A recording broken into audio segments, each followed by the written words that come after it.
Welcome to the Martin Roth Symposium 2020 from the Museum für Naturkunde in Berlin. The symposium aims to bring together thought leaders from the cultural, the academic, the artistic and political sectors to share ideas and scenarios. Presented by IFA, the Institute für Auslandsbeziehungen, in cooperation with Republika, this second Martin Roth Symposium takes place as a digital theme week from 7th to 11th September 2020. Also kindly supported by the Museum für Naturkunde Berlin and funded by Germany's Federal Foreign Office. And today is all about museums and architecture. The meaning and function of museums has shifted fundamentally in the course of history, looking back to the early days focusing on collection, to today's concepts for museums emphasizing exhibition and education programs and developing local and global communities. Museums are seen as public spaces, but who do they belong to and how? What are the conditions and modes of access that serve collections and encourage a dialogue between objects and people? What are the options for showing materials that are stored, that are vulnerable, and that are contested? Today, we will address the nature of space in our current museums with an eye on both the past and the future. And we're going to talk about trends and how they establish new domains in old places. What will it take to create spaces where the public and artifacts can come together outside of their familiar settings, negotiating relationships between the open and the closed, or the local and the global, between the hauntings of history and the promise of utopia.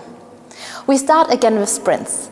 These are 10-minute inputs where speakers present their thoughts on our today's topic, museum and architecture. With us today is Bice Kuriger. She's the artistic director of the Foundation Vincent van Gogh. We have the architect David Chipperfield with us, and also Louisa Hutton, architect and co-founder of Sauerbruch Hutton. David Ajayi, architect and founder of Ajayi Associates, and Pina Yoldas, infradisciplinary architect and a professor at the University of California in San Diego.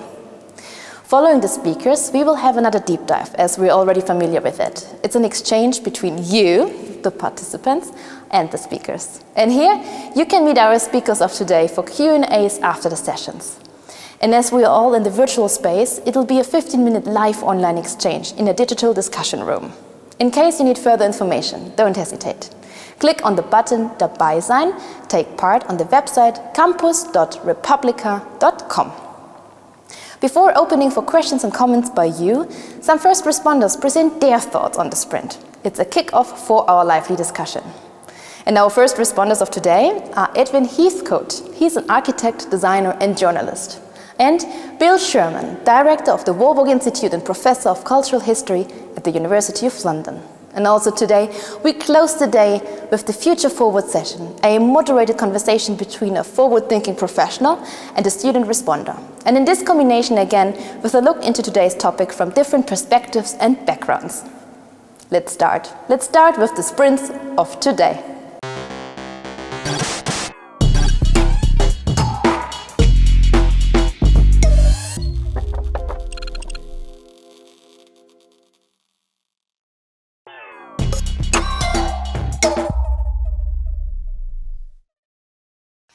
Good afternoon. My name is Bice Kuriger. I'm very pleased to be able to speak here in memory of Martin Roth. I personally met him in Venice in 2015 when the Biennale and the Victoria and Albert Museum were planning a collaboration. I'm actually speaking to you from Zurich, but I would like to present my recent work in the south of France. There, 6 years ago, we inaugurated the Fondation Vincent van Gogh Arles. I know you're going to think how boring it must be to run a museum dedicated to a single artist. And even more so, one dedicated to good old Vincent, an artist thoroughly battered by mass cultural success. But it's quite the opposite, I assure you. Today's artists, the ones with whom we collaborate, offer unexpected insights that sharpen our view of the past. With regard to my work in Arles, I would like to pick out two aspects in connection with today's theme. First, the collaboration with artists already began in the planning phase of constructing and renovating the building. Second, the exhibition program follows a confrontational and expansive principle, but more about that later. The desire arose early on for the building itself to show the strongest presence of artists, but not like a decorative brooch, not after the fact when everything was finished. Fortunately, we had Guillaume Avenard, a young architect who embraced this plan with great openness and sensitivity. And so the entrance now makes a strong, signal-like statement, a self-reflexive logo, since the French artist Bertrand Lavier has transformed the signature Vincent into a sculptural tag, painted, or better sculpted, in Van Gogh's manner, a cartoon, as a Pastot's brushstroke, as a strong 3D icon, about 12 meters wide, black on white, with a few accents in yellow and green. The portal now clearly expresses our will to address the mass cultural reception of Van Gogh as an Uber artist in our work. At the same time, another artist, the young Raphael Hefti, a 34-year-old newcomer at the time, was invited to develop a work for the roof of the bookshop in the entrance. I knew about his work with glass, that he intervenes in the industrial production process in the manufacture of non-reflexive museum glass. He encourages the workers to do everything wrong, and that's how the most wonderful effects are created. Today, the glass roof of the bookstore consists of more than 70 very different glass rectangles distributed vertically, each one unique, violet green and iridescent, opaque, pink transparent with a gold shimmer, and much more.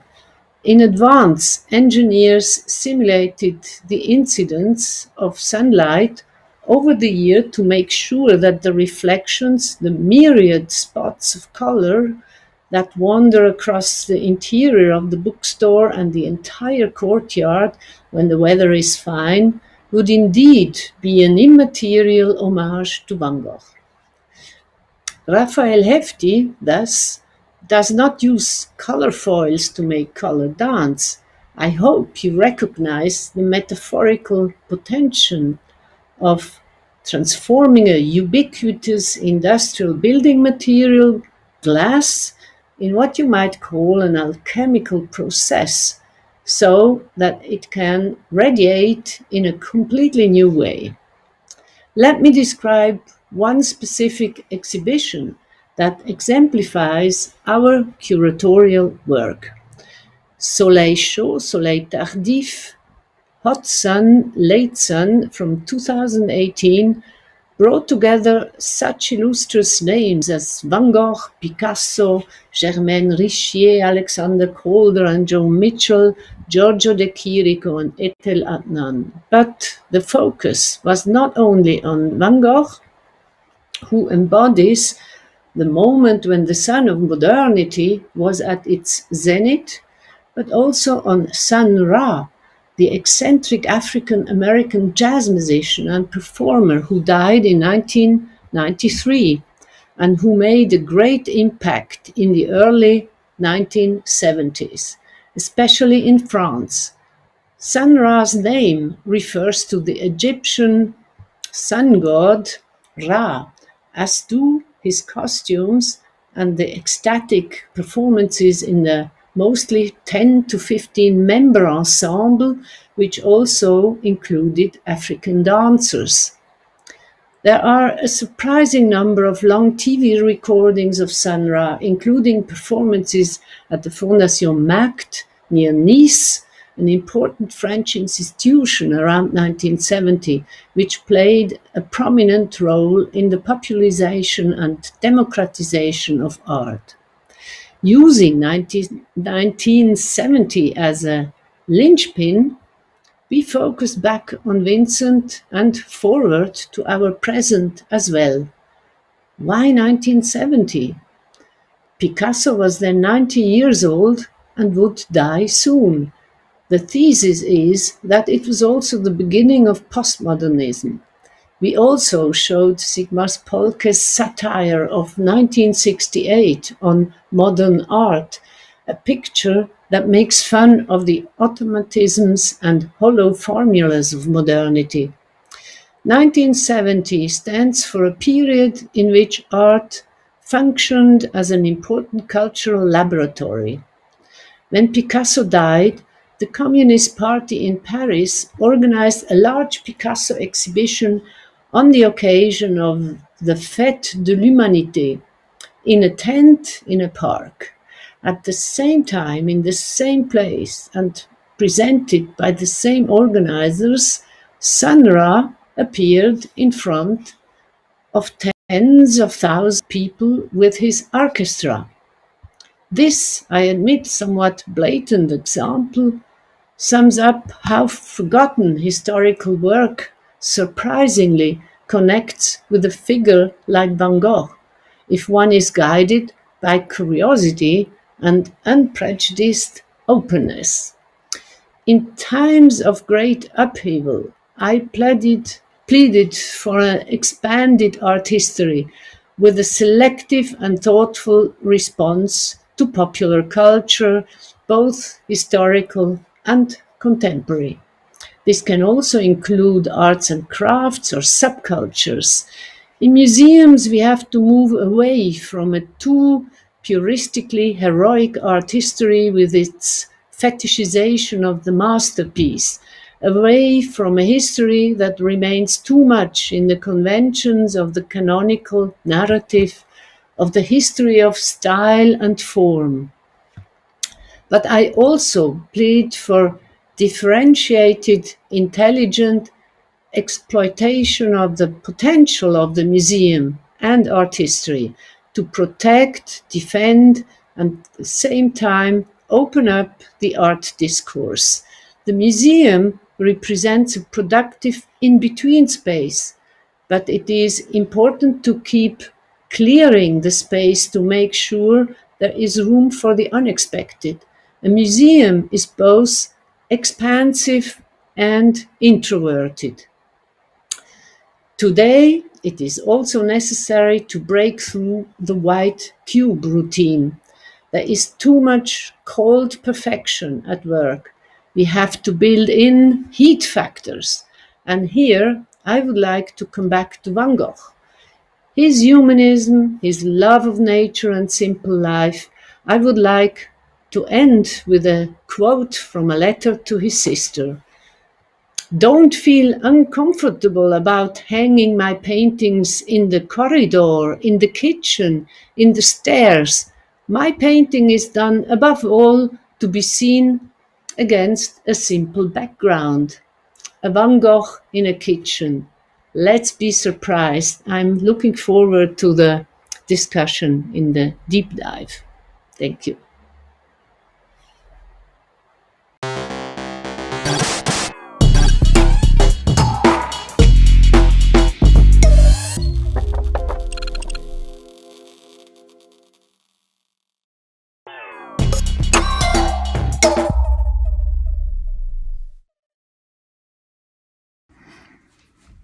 Good evening.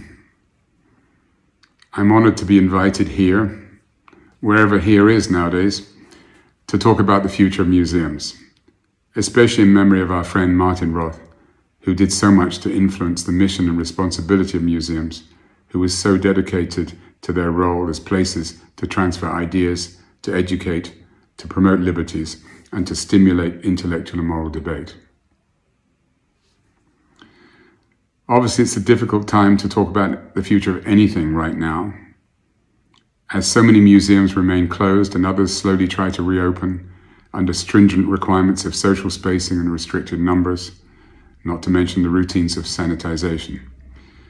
It is not easy to speculate how this crisis will affect the way museums will operate in the future. We can at least consider the general tendencies of museums before the COVID-19 pandemic. In this case, we can reflect on a remarkable period since the 1990s, where we have not only seen a proliferation of new museums and extensions, but also a radical change in their popularity and in their mission. We have witnessed museums redefine themselves, not just as repositories of beautiful artifacts, but also as places of education, instruction, and dialogue. During these years, museums have tried to broaden their audience, extend their outreach, and expand their cultural and social significance. Not all of this has been seen as positive, and the growth in visitor numbers also reflects the financial pressures that cultural institutions have been subjected to. The desire to be more relevant comes with costs and puts pressures on facilities and resources. It has also, in some cases, eroded the detached and contemplative atmosphere that is so important to the quality of the museum and has ensured their role as sanctuaries from everyday life. In general terms, museums have aspired to evolve from a specific destination into somewhere to go. In this process, the museum offer has become more complete and appealing, not only through program, but through amenities and activities. This dynamic dimension is perhaps the biggest change in the contemporary museum since its 19th century origins. This desire to open up and to add other facilities and opportunities to both cater for and attract growth in visitor numbers has been the motivation for so much new museum architecture over the last 30 years. One other consideration that cannot be overlooked is the extraordinary shift in the world of contemporary art. Its impact is felt across all sectors of the process, from the content, scope, and ambitions of the artists, the importance of commercial galleries, the soaring value of work itself, and the growth of collectors. All of which has had a profound effect on the role and profile of contemporary art museums in particular, but also generally on all museums and cultural institutions. Contemporary art has given museums an alternative profile to the earnest academic institutions they historically are, turning them into something that belongs to, stimulated by, and reflects contemporary life. What role has architecture played in all of this? There's no doubt that museum architecture has been important, both to the expansion of programming, the desire to make museums more accessible, and importantly, to their profiling and visibility on a global stage. From the position of the architect, the museum commission itself is a very desirable one, as it draws on the fundamentals of architecture: the making of good spaces, the careful consideration of light, the sequence and orientation of spaces, and all of this in collaboration, normally with clients who tend to be encouraging, supportive, and patient to the creative process. Despite these broad trends and changes, it is impossible to really talk now about the future without considering the effects of COVID. Perhaps the most asked question in the architectural community at the moment is how architecture will change as a result of the pandemic. Of course, we don't know what post-COVID means or when it might happen. Either we solve it and then there's no real reason to change, or we don't solve it and all bets are off. Unfortunately, there is no doubt that there will be a big fallout even if it disappears quickly. Many institutions have closed, will close, and everyone will suffer from economic damage. How do public buildings change if people can no longer meet together or sit near each other? I don't know what this future could look like, and probably it's not worth contemplating yet. Perhaps it's more interesting to consider how the changes that might be forced on us could align with changes that we might have eventually encouraged ourselves to do if they hadn't been forced on us. I think many of us are muttering the same mantra of hope that the pandemic comes with a silver lining and stimulates us to challenge the way we have been behaving up to this point. Strangely, of course, the situation doesn't really provoke those of us who are not from the medical or scientific community to reflect on the nature of the virus itself, but rather to reflect on what it has exposed in the way we normally conduct ourselves, on how the pandemic has emphasized these conditions and without doubt exposed the failings in our social systems, the lack of protection for large underprivileged parts of our society. It has exposed, along with many other things, the issue of extreme and growing social inequality. One of the things that we absolutely know but we're unwilling to confront is the contradiction that exists between our absolute commitment to growth and the explicit damage that this has on the environment. This period of suspended animation gave us a practical chance, is giving us a practical chance to reconsider growth as the motivator and justification of everything. The spiral of consumption and leveraging of costs forces us into an inevitable need to sell more, make more, consume more. This flies in direct competition with our need to protect and give more value to our resources and to our environment. Through this period of confinement, we have found a way to discuss and consider the challenges of globalism and growth, not from a solely negative point of view, but in a reconsideration of what we need as opposed to what we want. What is at hand as opposed to what is out of reach? What is the nearest to us seems all of a sudden more enticing. At the same time, it has been an opportune moment to take stock of the environmental and social fallout from excessive tourism. What previously seemed unstoppable has stopped. The center of our cities that have been hollowed out by tourism and retail seem like places that might become ours again. Decisions that we didn't seem possible to make have been made for us. Museums themselves are clearly dependent and reliant on tourism, and they are under pressure to grow for commercial as well as pragmatic reasons. In itself, this cannot be criticized. To improve the way that work is shown, to put more of the collection on display, to increase the quality of the offer to the visitor, to bring more people into confrontation with art, is a concern that should not be dismissed. However, perhaps it is a moment when the spiral that forces every evaluation of museum performance to be based on visitor numbers can be reconsidered. Over the last years, the cultural sector has found it necessary and has been relatively successful in communicating that it is good for the economy. And in doing so, it has become slightly entrapped by this measure. Cultural institutions and activities shouldn't need commercial justification. Of course, every city is happy when culture becomes a major player in its identity and in its economy.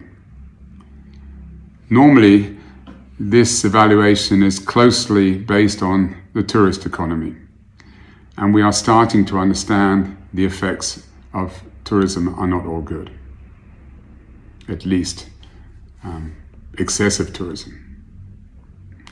Looking beyond lucrative business, many cities are now being forced to consider its effects on the quality of life of those who work and live there. With this in mind, museums also have to consider their core priorities, especially in terms of audience. We know, for example, that the visitor demographics of many museums show less than 30% of their visitors are local. In recent years, museums have really stepped up in playing a wider role, maintaining their relevance in a society of conflated values. They have demonstrated their role as social as well as cultural infrastructure in our contemporary society. Moreover, they have often served as a much-needed space to question, discuss openly, and reflect.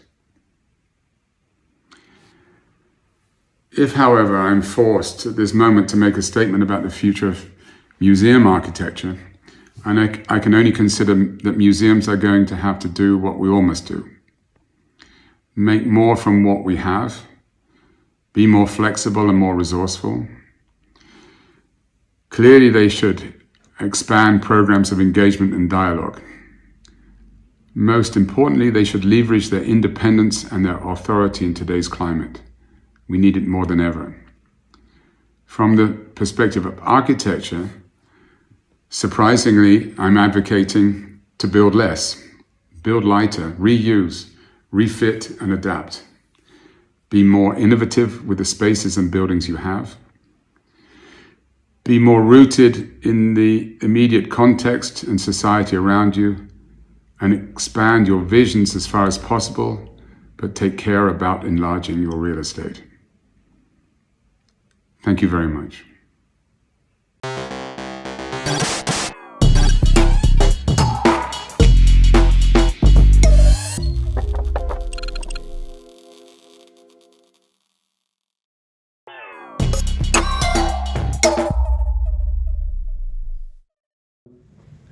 So, welcome dear participants.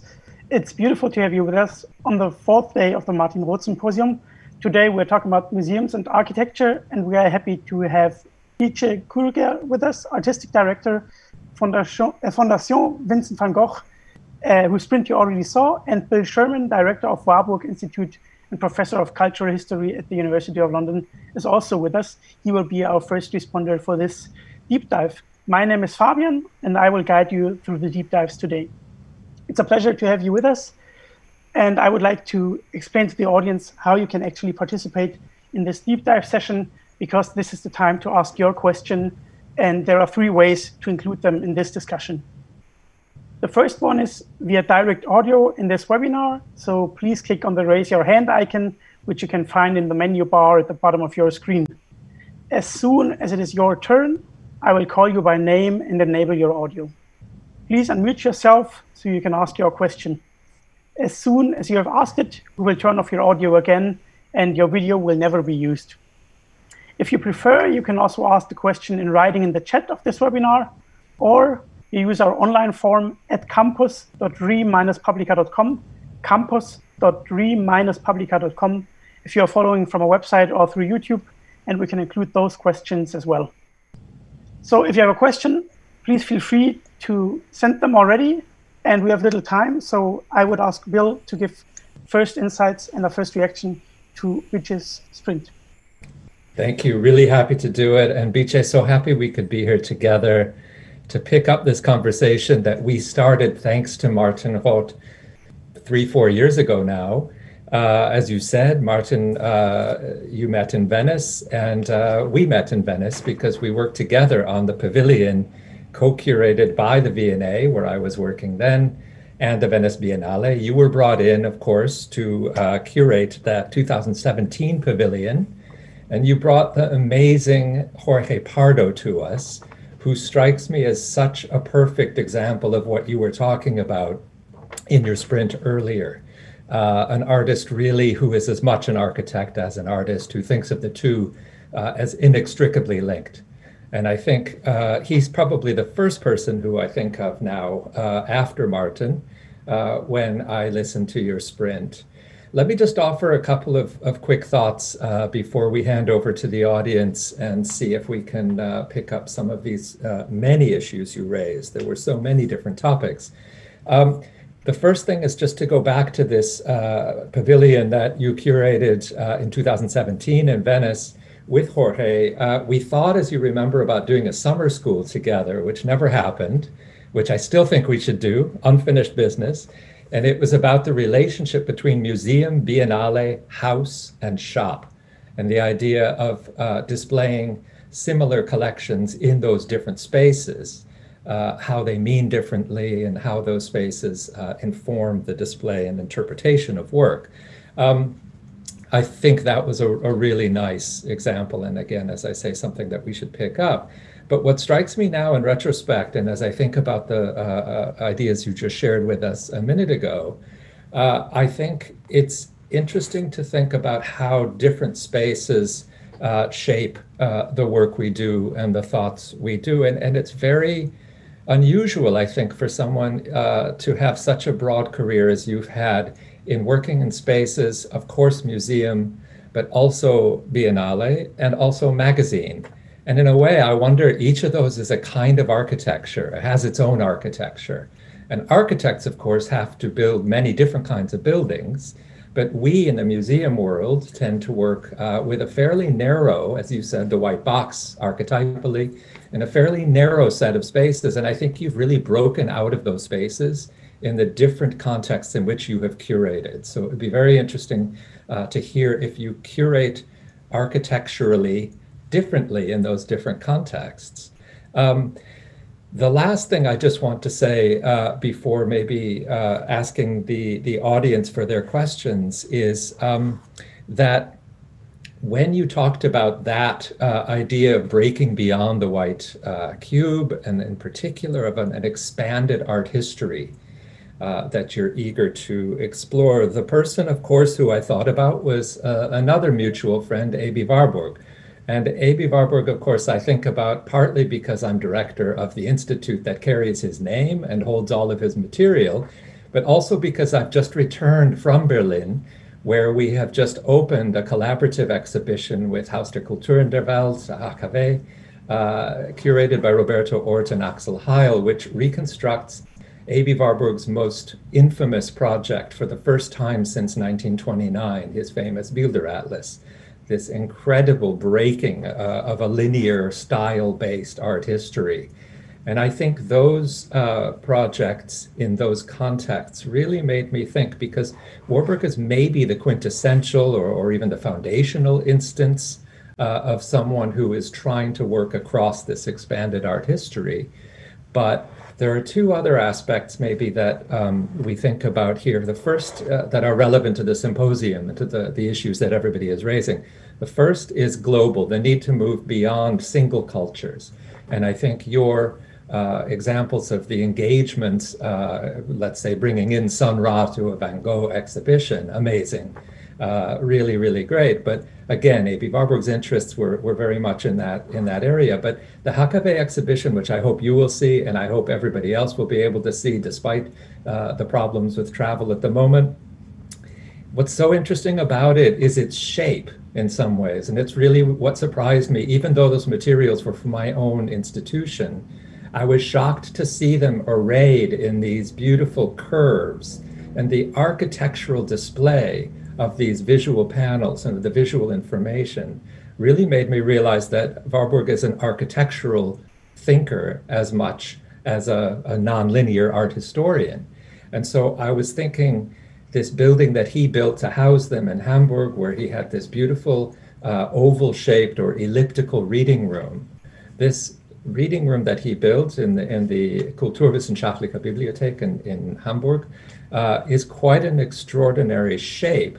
And it made me think, what does the shape of the building have to do with the work that the eye or the mind does in encountering the work of art? So these were my initial thoughts about your really rich presentation. But mostly, I just wanted to say thank you for coming and sharing your experiences with us. And so nice to be back in touch. Yes, hello, Bill. And thank you for these warm, wonderful memories. And yes, I'm happy to see you here on screen again. And I don't know if I should respond or if we open up to the questions. I might quickly respond to A.B. Warburg, because also, of course, it's so connected to Martin Roth and to cultural science. And today, I think, especially in this a bit closed universe of the contemporary art world, it's good to open up, I think, to a broader view on cultural studies as they have become discussed anyway a lot in the last decades. And Martin Roth was a descendant from this famous Tübinger school, which I just want to remind you, Volkskunde was his discipline, the discipline he studied, and the name was changed into Kulturwissenschaft after the war because it was so loaded.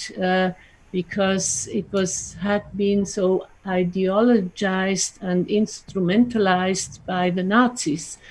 And I think this is this point of view to culture that you have to bring in all different other disciplines, psychology, sociology, and politics, to then still have maybe a rather neutral glance on the whole panorama, and then start to work. And I think this is what Martin Roth, I think, offered to us also from the more defined art museums, to open up and be bold and look at contemporary contemporary culture. Yes, and can I jump in here just for a little time for a question by the audience, because I think it fits quite well to what you just said. Felix asked through our online tool at campus.republica.com. In the last days, we talked a lot about museums opening up and getting rid of their physical representation. Do you think there is a way for architecture to help in that process? Sorry, I did acoustically. The architect should help in which process? And we talked in the last days. We talked a lot about museums eventually having to open up and getting rid of their physical representation. So, can architecture help in that process? Oh yes, absolutely. And I was very happy to listen to David Chipperfield saying, in a very humble way, you should build less, maybe use more simplicity also, and to come back to Bill's question also to me, asking me about curating architecturally in different spaces. That means also in a magazine space, in the space of a book, as much as in a specific space. But I think what is interesting now is that Corona, the pandemic, has shown that the big museum, the mega museums in mega cities, they are much more dramatically affected by this than the smaller ones in off-center places.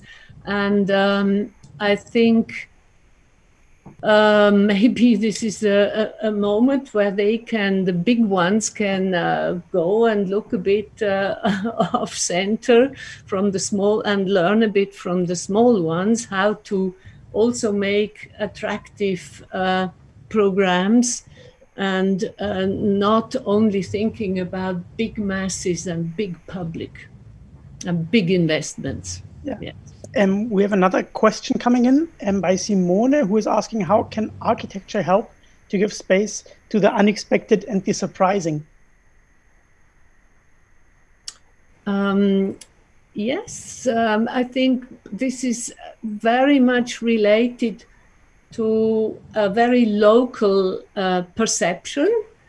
Every architecture is built on a specific space, and this is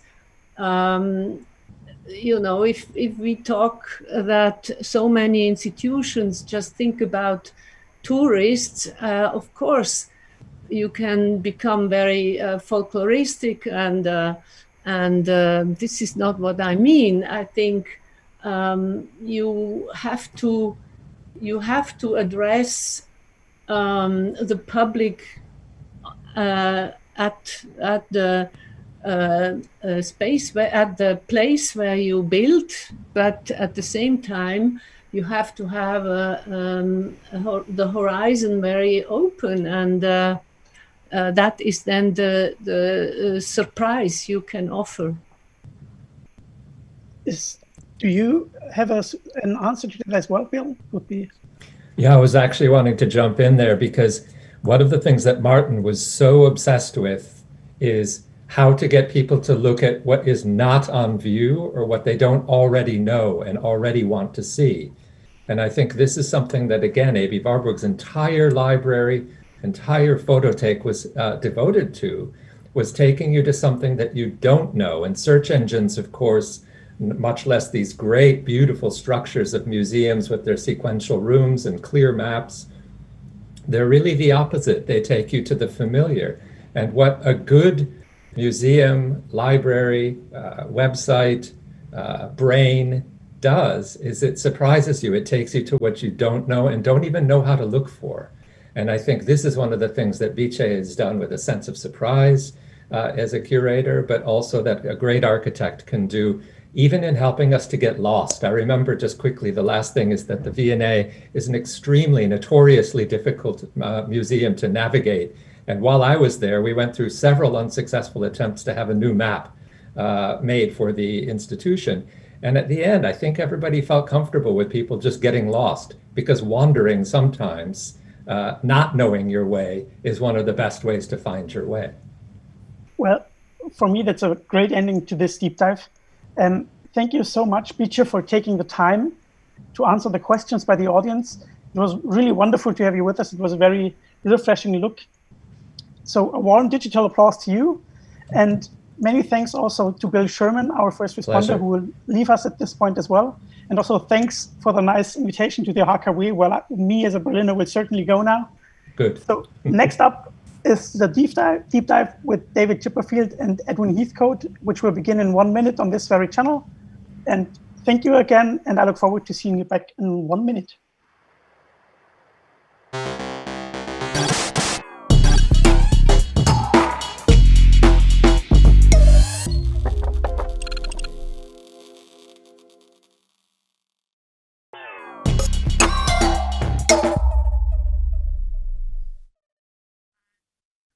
So welcome back, dear participants, to the second deep dive of this day. We are very happy to have you with us, and it's a great honor for me to give a warm welcome to David Chipperfield, architect, founder of David Chipperfield Architects, London, Berlin, Milan, and Shanghai, and to Edwin Heathcote, architect, designer, and journalist, who are now with us for the second deep dive.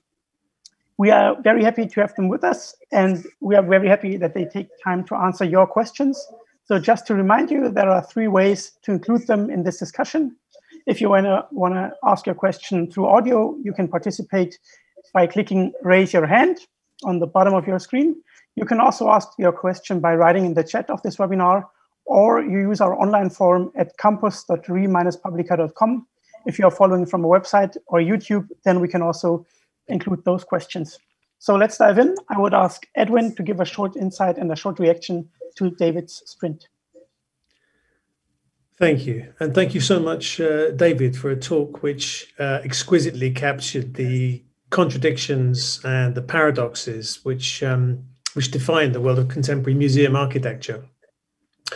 This, it seems to me, is also very much the world of Martin Roth, who tried to tread the sometimes a wobbly line between the popular and the highbrow.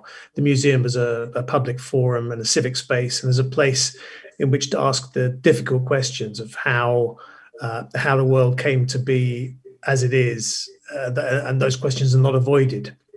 How did we acquire all these treasures and this wealth?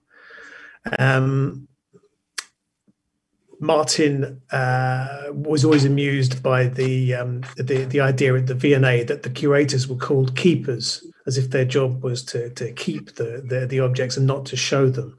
And in fact, as Bill Sherman just said in the talk earlier, it's one of these places that's very easy to get lost in, but getting lost is part of the charm. The building kind of works against you, but with your induction into a broader culture. Talking of architecture, as we are, I think we could easily make the case that museums have been the vehicle for architects to impose themselves on cities, and for architecture as a discipline to raise its profile. So museums have used architecture, and architects have used museums, whether it's Frank Gehry's Bilbao Guggenheim or the Herzog de Meuron's Tate Modern. there has been this huge expansion, and as you mentioned, the kind of the absorption of the mega museum into a kind of global tourist itinerary, which is questionable in its effects on the city. And Roth himself was part of this expansion, overseeing the addition of the new space at the V&A in Kensington, in East London as well, even Shenzhen. And I'm fascinated that you warn against expansion. I know that you're a kind of a modest and honest architect, and you see you see that this is not an unalloyed good thing. That these buildings are being used in this way as kind of boosters for cities. So if museums now are going to be crippled by the effects of COVID and the lack of funds that results from it, by the effective temporary end of the blockbuster shows and mass tourism, what role, I wonder, do architects have to play in the immediate future of the museum?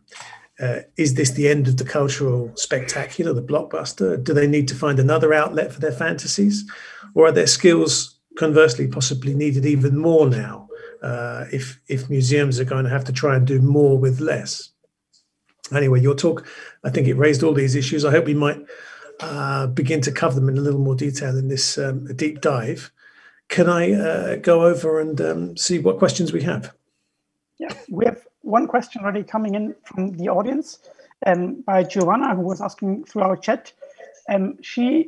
First of all, she wanted to thank you. So thanks for the talk that expressed the uncertainty of the current situation so well.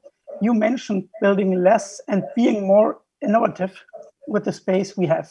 Can you give us an example of what that could mean in practice also for the museum sector? Yeah, well, I'll try.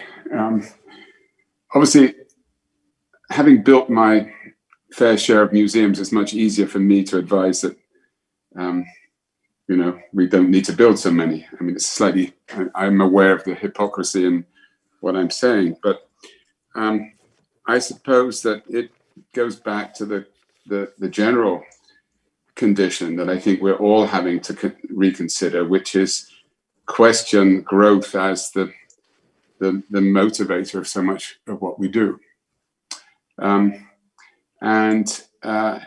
Clearly, museums have been are in a sort of spiral where they, for very good reason and very sincerely, have, I think, in a most fascinating way, as has been said all afternoon, changed their program from a sort of static one to a dynamic one, to become more relevant, to think about outreach through education, through and obviously. There's a certain chicken and egg in that, which is to do with attracting more, getting more visitor numbers, which is museums have a lot of pressure to do. But I would say societally, we have in the last years assumed a sort of economic situation, which is based on leveraging and optimizing, maximizing everything. And clearly, I think we're at a moment where we have to reconsider that, and museums the same as anything else. And so, obviously, this goes counterintuitively because what's happening, for instance, is that art is becoming more and more valuable, and as it becomes more valuable, you have to protect it more, and as it becomes more protective, you have to have the buildings have to become more protective. Just at the point when one would like to have a slightly more informal relationship to art, and that architectural spaces or settings for art might gravitate to the more informal. I mean, you see that in the Venice Biennale, for instance, the charm of work shown in a much more informal.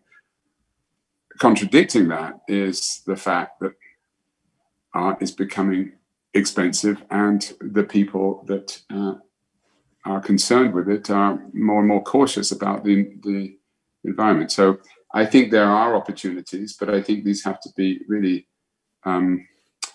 tackled in a very profound way. It's not something that architects can do, but we can certainly help in the process. Can I ask something? We as people in architecture and in culture and museums, we often ask, can the museum become a more civic place? Can it be a place of gathering and a social space and so on? But certainly in the UK and in the kind of Anglo-Saxon world, we're seeing an erosion of the infrastructure of public buildings that we used to have, whether it's post offices or town halls or working men's institutions, education, adult education, all these kinds of places which used to provide a public forum. I know that Kieran Long, when he was at the V&A, he tried to set up voting booths for the general election in the V&A.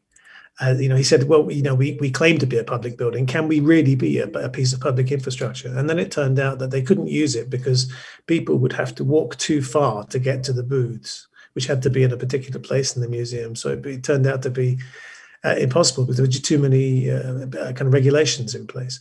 But I wonder, in a world in which that kind of public infrastructure is disappearing, can we integrate the museum more into the public sphere? Oh, absolutely. And I think it's both, as you indicate, a reaction to a sort of negative condition that we have less and less territory which is independent of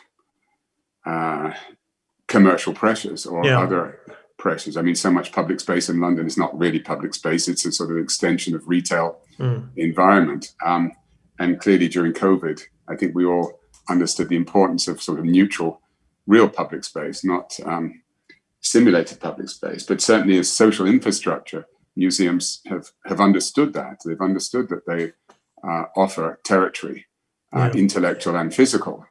And that combination is very, very rich. Of course, when we talk about museums, it's a bit like talking about animals. I mean, a dog is not quite the same as a cat, when it's not the same as an elephant.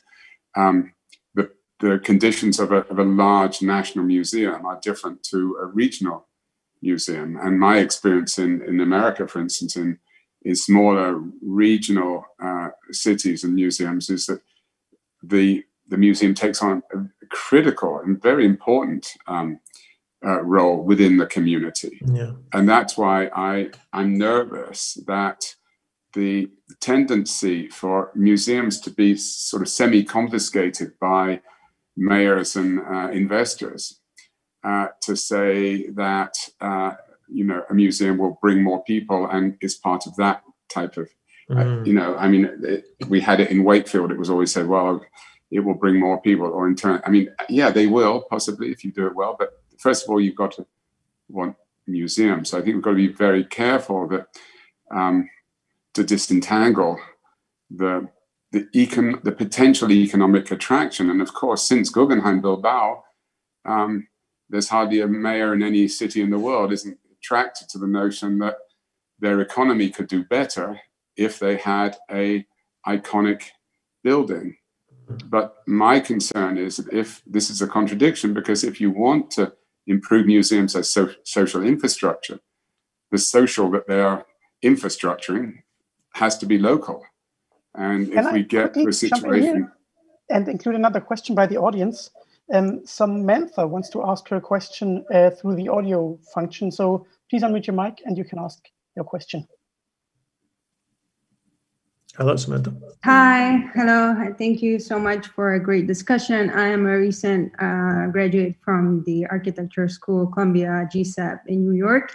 And I'm following up, I'm very interested in museums, and I have visited Arles 2 weeks ago and Foundation Van Gogh. And also I went to see the under construction Luma Tower. So it reminded me a bit of Bilbao effect, and I was wondering, what is your impression of the whole project and how it relates to Van Gogh? And on a separate note, I would like to ask you about, Mr. Chipperfield, on your opinion about scale and importance of scale of a museum, especially now when we see that we need to reserve a time slot at the Guggenheim to see, let's say, the countryside exhibition, and on the other side, smaller museums are open to public and there are no restrictions. Thank you so much. Thank you for your question. I would just give you the floor. Eddie, are you going to reply to the No, that's for you. That was for you. I think that's all for you. Well, I think in a way the question about art continues the conversation in the sense that, first of all, opening a museum anywhere and promoting culture anywhere under any circumstances is a good thing. So that's a given. Then the question is, a more granular discussion under that umbrella. I do think that we have to be careful that art and culture isn't used as an extension of the sort of tourist economy, because I think at the same time we're understanding that the tourist economy has distinct disadvantages and negatives. And I think that clearly the museums, the role that we are fascinated about museums is in a sense what Eddie you raised earlier, is, to what degree is a museum part of social infrastructure as well as a cultural destination. And I think that is a growing project, and clearly it depends on you being relevant to the community as much as it does to tourists. And certainly in Berlin, when we built the James Simon Gallery recently, I would say the purpose of that building in a nest of other national museums was to be an offer to people in Berlin as much as anybody else, by the fact it's got a lecture hall and it's got amenities which the citizens of Berlin might, and that is an issue for every museum. It's a sort of paradox that they need to attract larger groups, but on the other hand, how do you ensure the demographic split is somehow healthy? So thank you very much. Maybe, Edwin, you can also give us a short insight on how museums can attract more local people instead of being as touristic as David just pointed out.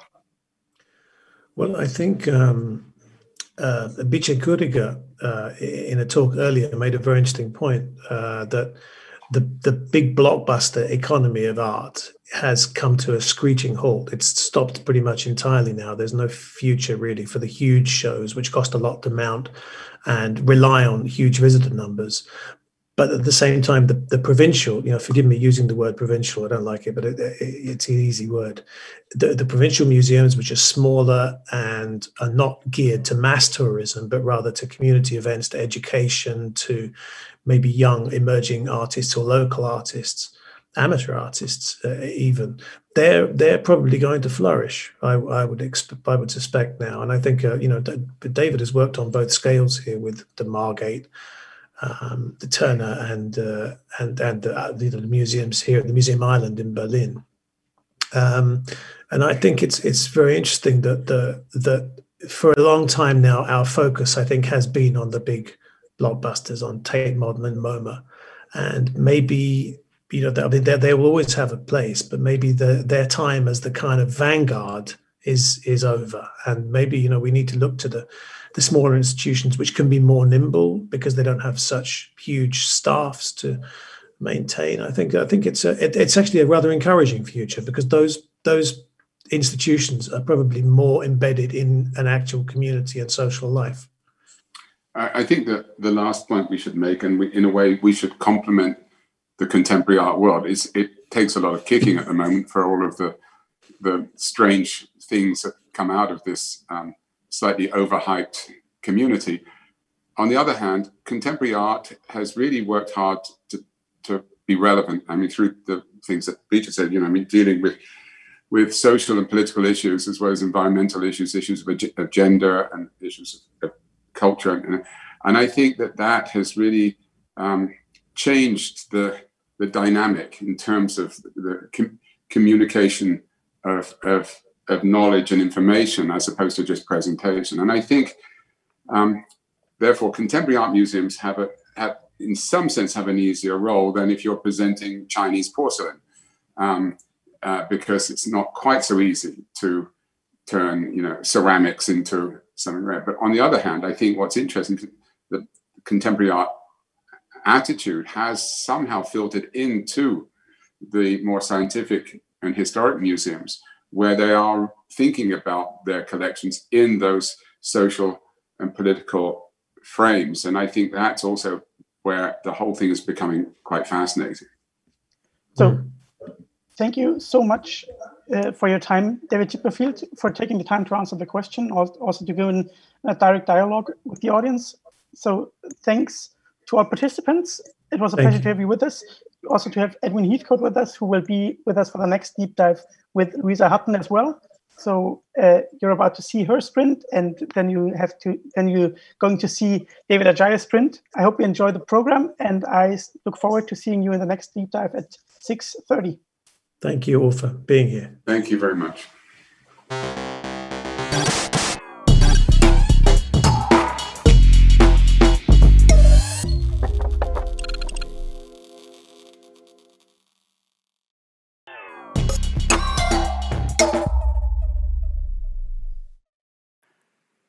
Hello, I'm Louisa Hutton, an architect. I'm in partnership with Matthias Sauerbruck and others, and have been in Berlin for 27 years, always with a foot in London, and we've built 3 museums.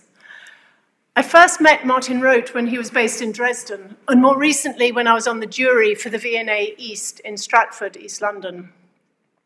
I much respected his extremely broad understanding of culture, as well as his consideration of the museum as a tool to strengthen civil society. Exhibitions should encourage us to ask important societal questions.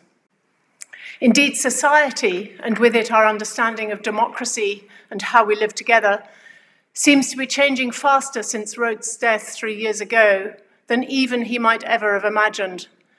And of course, as our communities transform themselves, so must museums.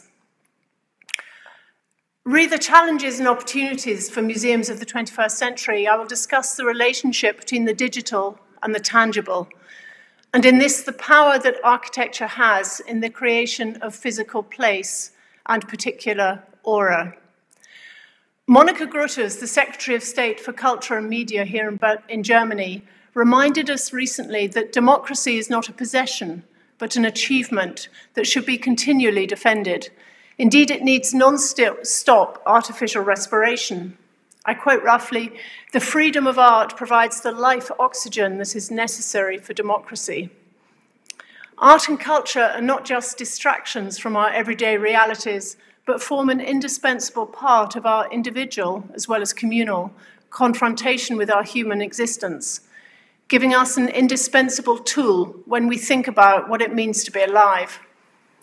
This is even more salient at times such as these, when the fragility of our collectively held certainties is suddenly exposed.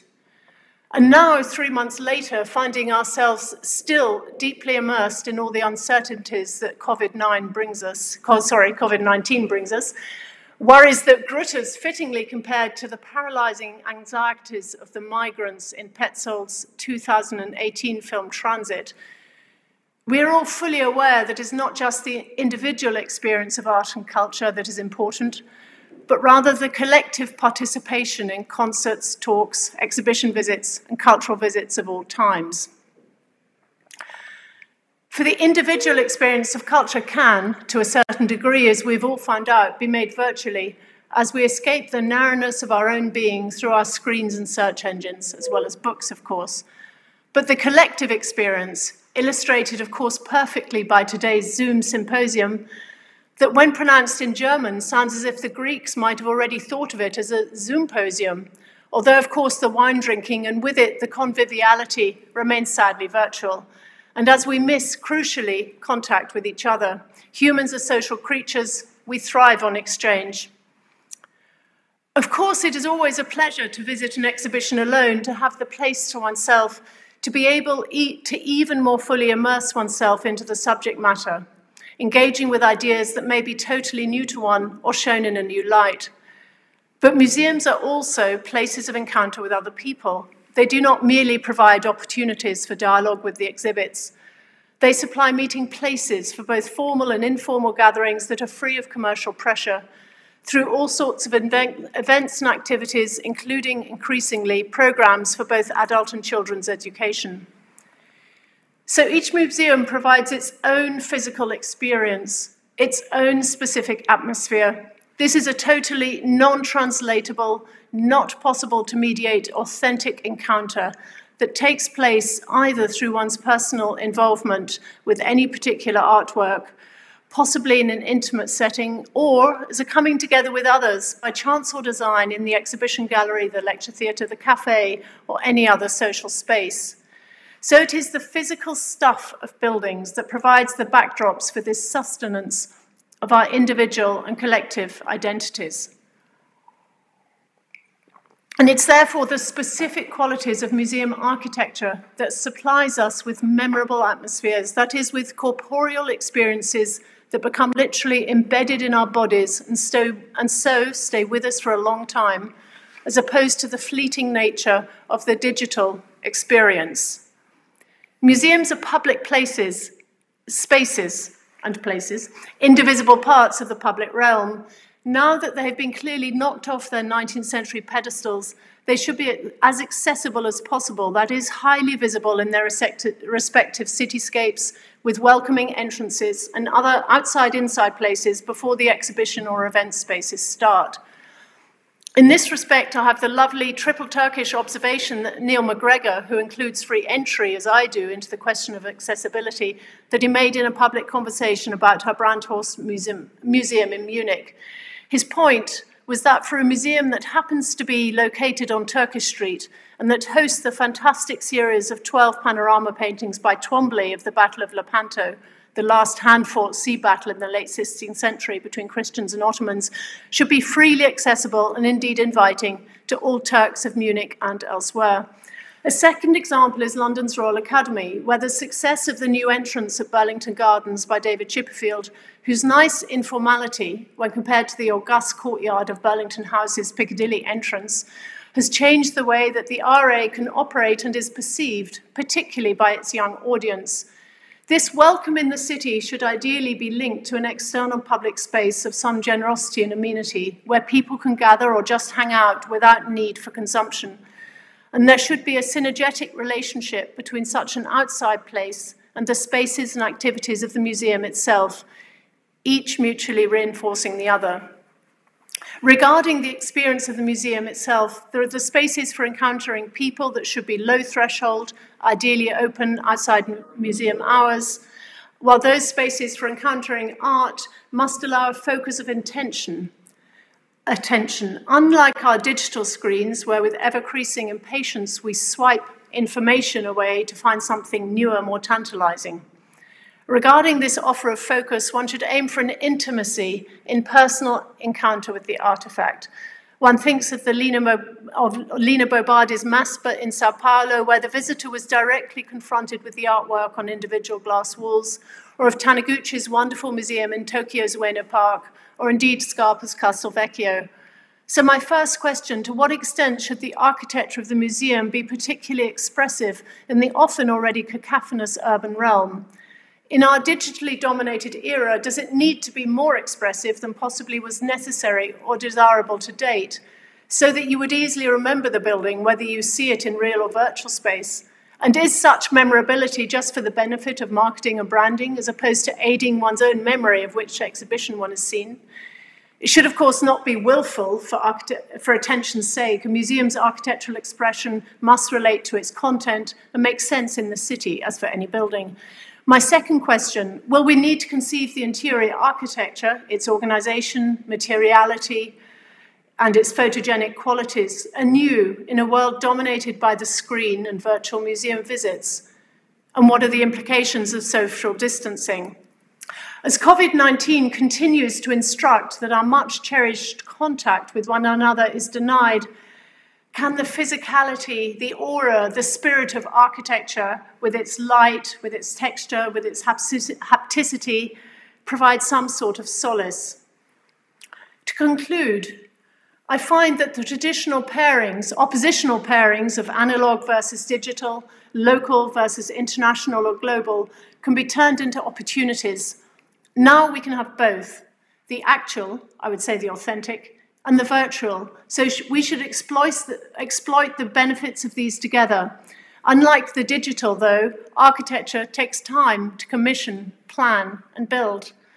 Lastly, as museums offer a broadening of our horizons, an expansion of our consciousness of this earth and our particular place within it, so museum architecture should contribute to our curiosity about the world and how we can each contribute to it.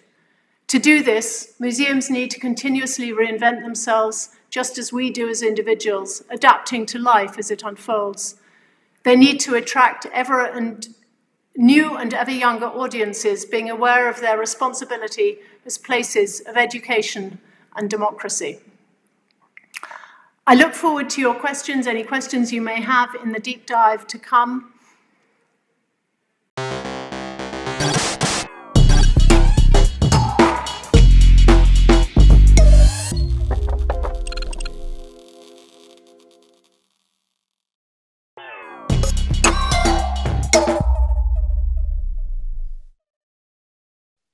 Hello, everyone.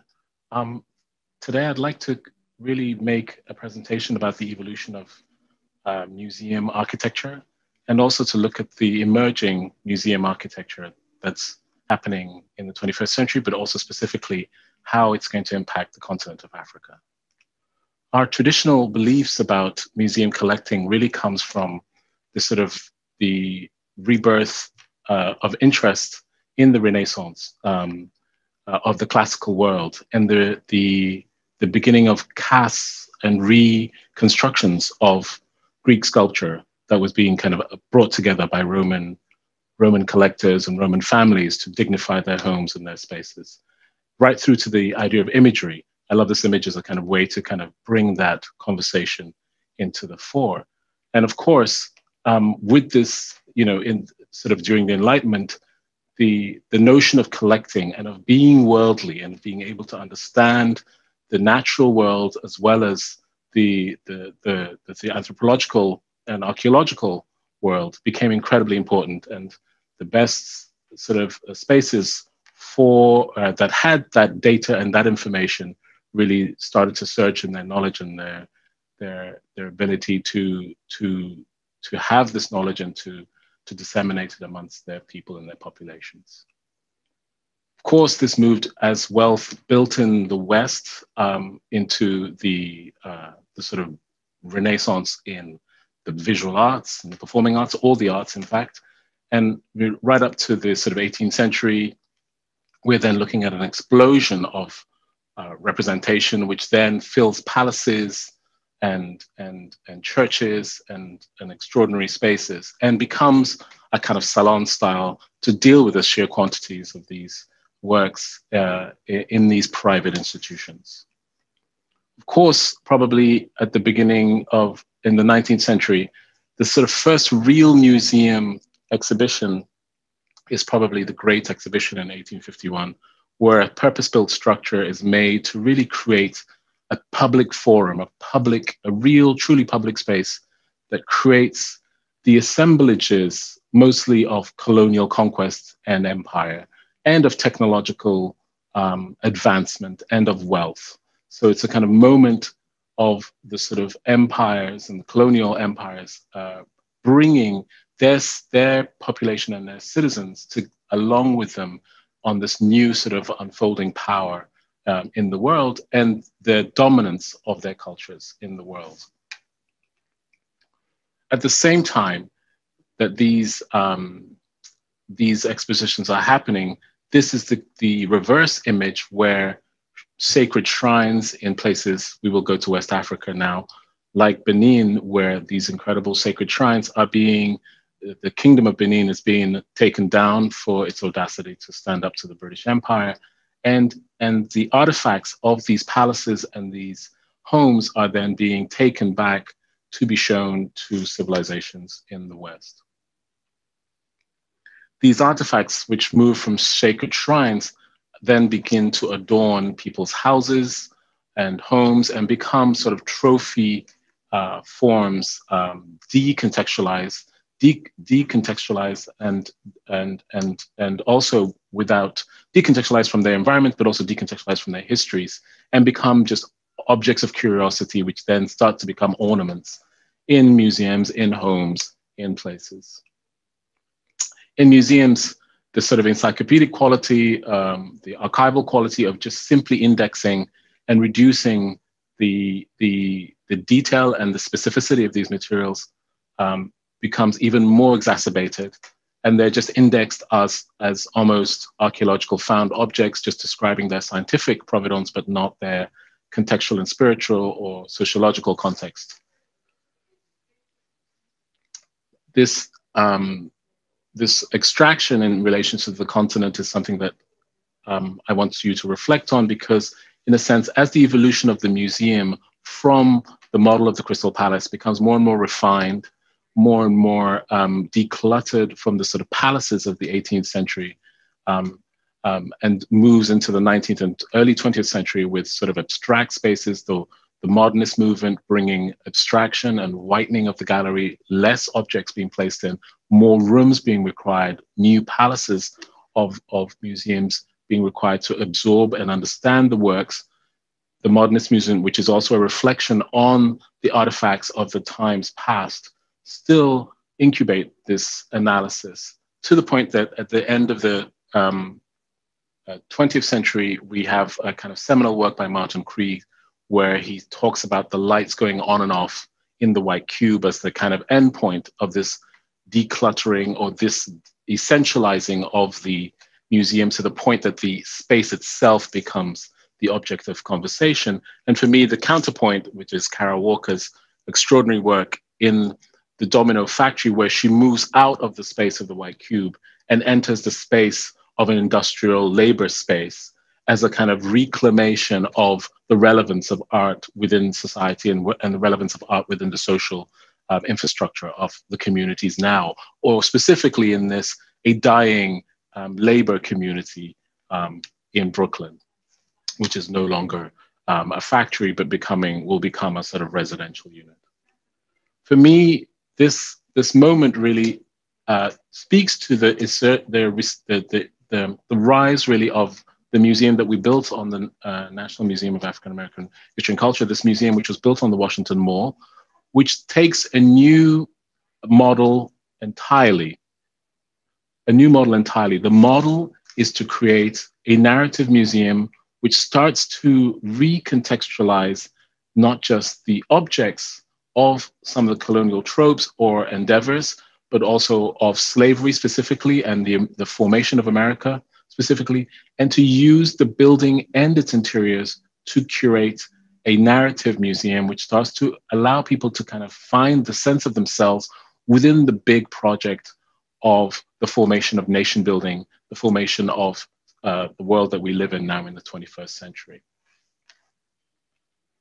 This museum finishes a kind of run of really very much 19th century inspired museums and creates at a counterpoint a new 21st century museum which speaks as a teaching beacon and a tool for the democratization of information in the 21st century with the birth of the digitization and the internet, but also with the shift away from the value of the object as authentic to the recording of experience and the objects that make the experience further enhanced emotionally to be of value. And right now, the projects that we're working on bring us back to that moment, that image of the sort of British shoulders sort of extracting out of Benin, out of Nigeria in the top corner, the orange being the sort of the British relationship to the continent of Africa pre the Berlin division. And the ideas of Benin City, an extraordinary world monument, which is now recognized as a World Heritage City, if we could have seen it, with an extraordinary network of walls, which created a complex idea of how a city organization could work. Our thinking is in this context to try and see if we can construct the notion of the museum as a reteaching tool of the lost stories of the colonial extraction that created the museums in the West, but excavated the knowledge base of the cultures of West Africa or the colonies from their communities. Here's looking at a diagram where we are looking at the restoration of the walls, the restoration of the spaces in front of the palace grounds, the definition and the identification of that, to then place within that an idea of making a construction, making a new type of museum where it's not about the spoils, but about reconstructing memory. It starts with looking at some of the royal enclosures and the drawings of soldiers of how the city looked with its extraordinary orthogonal walls and its courtyard networks. It looks at some of the visual photography which was taken and the ruins which are now of these spaces without their artifacts and without their communities, lost from their context. And to see if we can create a new kind of museum where the notion of the spaces of the inhabitation of these forms are then reconstructed as pavilions that allow the recontextualizing of these artifacts, now that we're in discussion about restitution or reconstructions, that can allow the communities that are in Africa to understand their heritage, and that becoming a model of 21st century architecture on the continent. And also as a way to create a relationship between the extraction that has happened in the West to those museums, and to understand a new model of museum building, which is required on the continent and elsewhere that is outside of the context of the Western model. So these are really thinking about the idea of the museum as a place of reconstruction and a place of remaking memory, lost collective memories. So these are just images of the proposition of the Benin Museum, and then immediately one might believe that this is a traditional museum, but this is looking at the restitution and the objectification that happens in the West, and then full reconstruction where artifacts are replaced within context and storytelling enacted to re-allow the citizens and also visitors to understand the magnitude and the importance of these civilizations and the context of these objects which have been decontextualized. The notion of gardens, which are symbolic, and the notion of the form of the building being made from the matter that is referencing the walls of the city and the construction types of the cities, and the relationship of this institution back in the royal compound and how it could make a relationship to the city and to the community that will receive this eventually. Thank you.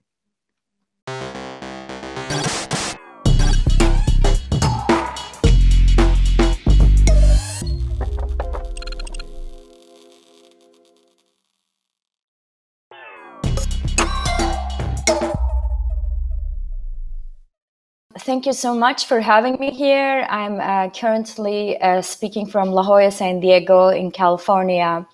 And this year, in May 2020, I was scheduled to show a new installation called Three Oceans, or now we call it Hollow Ocean, at the Venice Architecture Biennial 2020.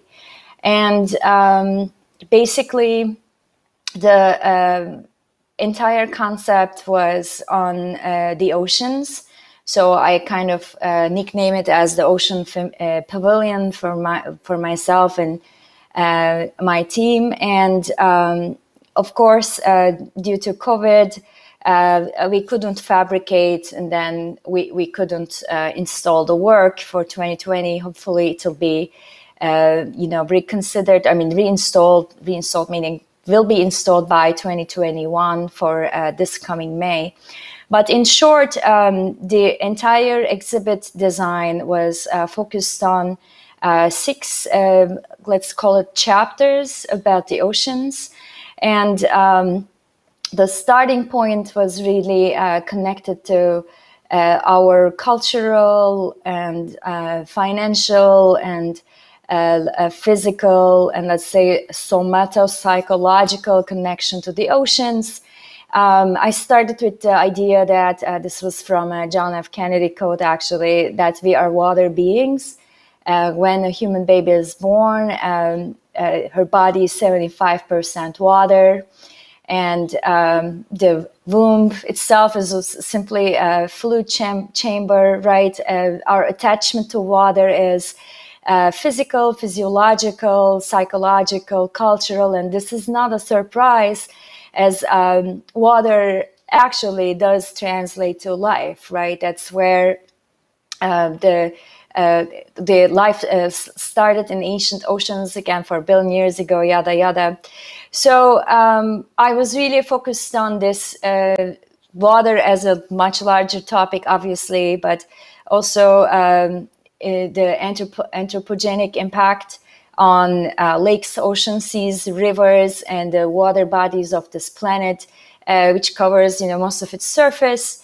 And I was really this time for this kind of opportunity to make an installation about this. I wanted to focus on, the most pressing issues.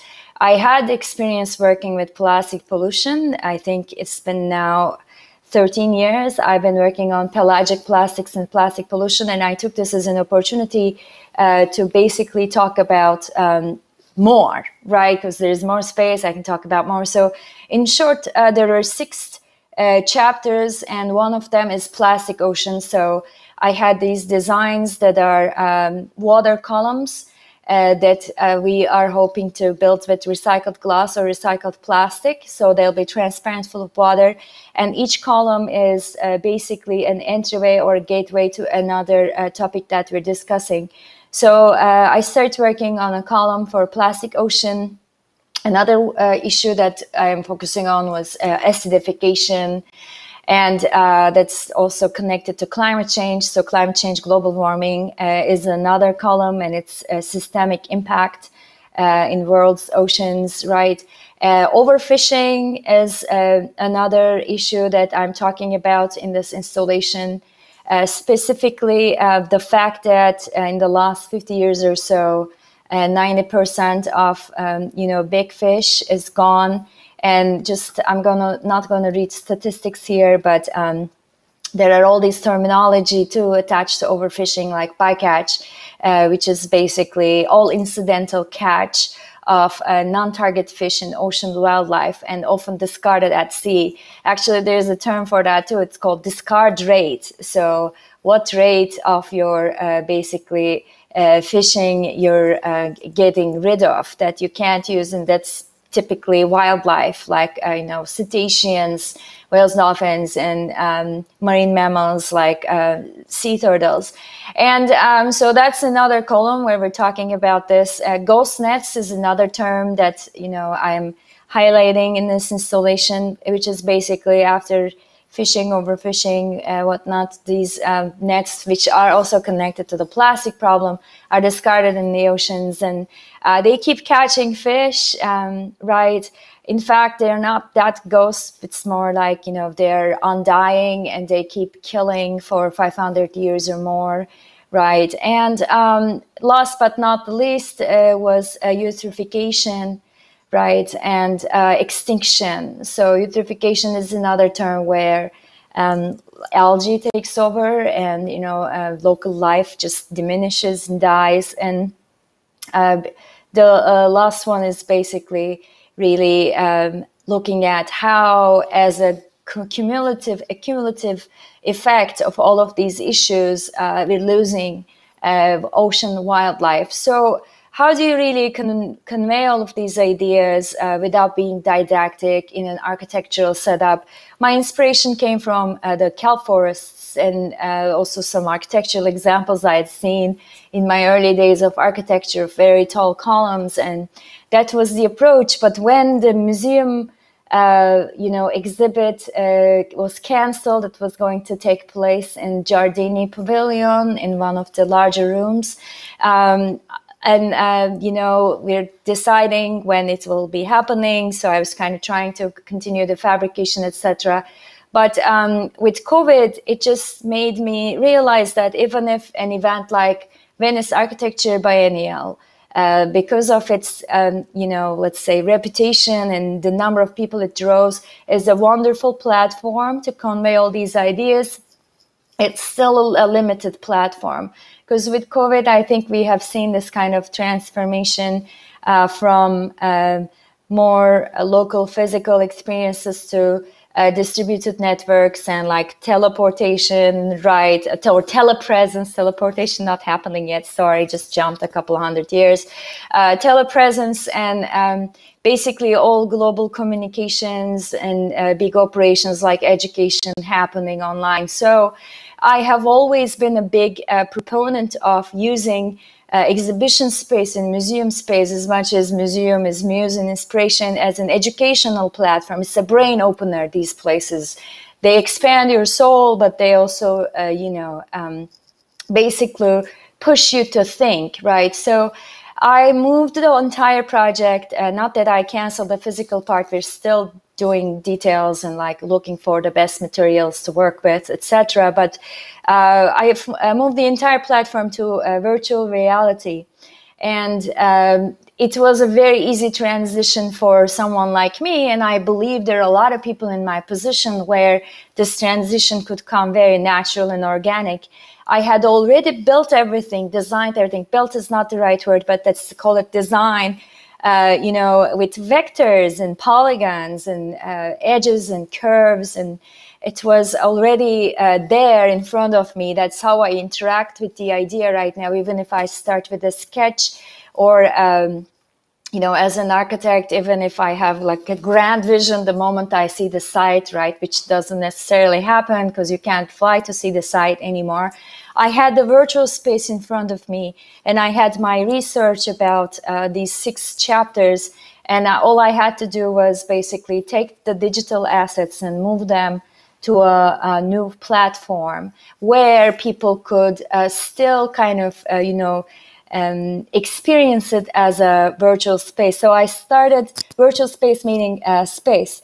And I started thinking about this more and more from also a neuroscientific viewpoint, because of course our physical interaction with architecture determines, I believe, our mood, our emotions, sometimes our thoughts, right? Architecture and ideology, exhibition design, and what you want to say with an exhibition is kind of very tightly connected. So how do you take that and either replicate that or explore new levels of this in a virtual space? So that's what I've been working on. And some of the findings of our, collective research process will be hopefully, released in a couple months before the actual opening date of the Venice Biennial as a virtual experience. So I'm talking about a VR headset.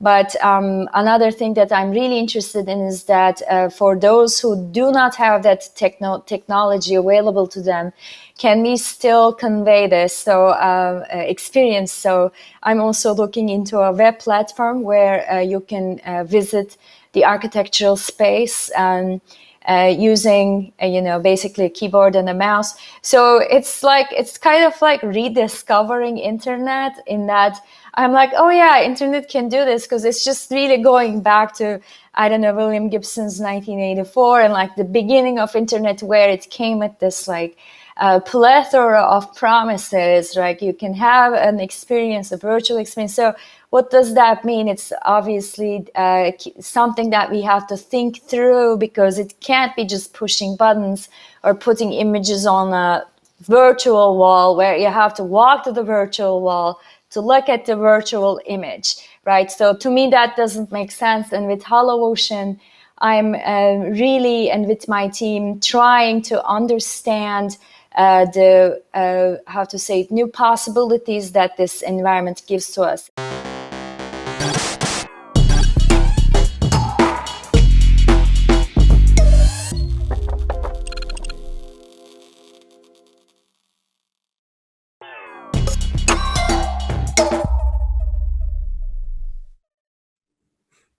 So welcome back, dear participants. Welcome back to the last deep dive for today with Louisa Hutton, architect and co-founder of Sauerbrug Hutton Berlin, whose print you already heard, and Edwin Heathcote, architect, designer, and journalist, who you already know from the last deep dive.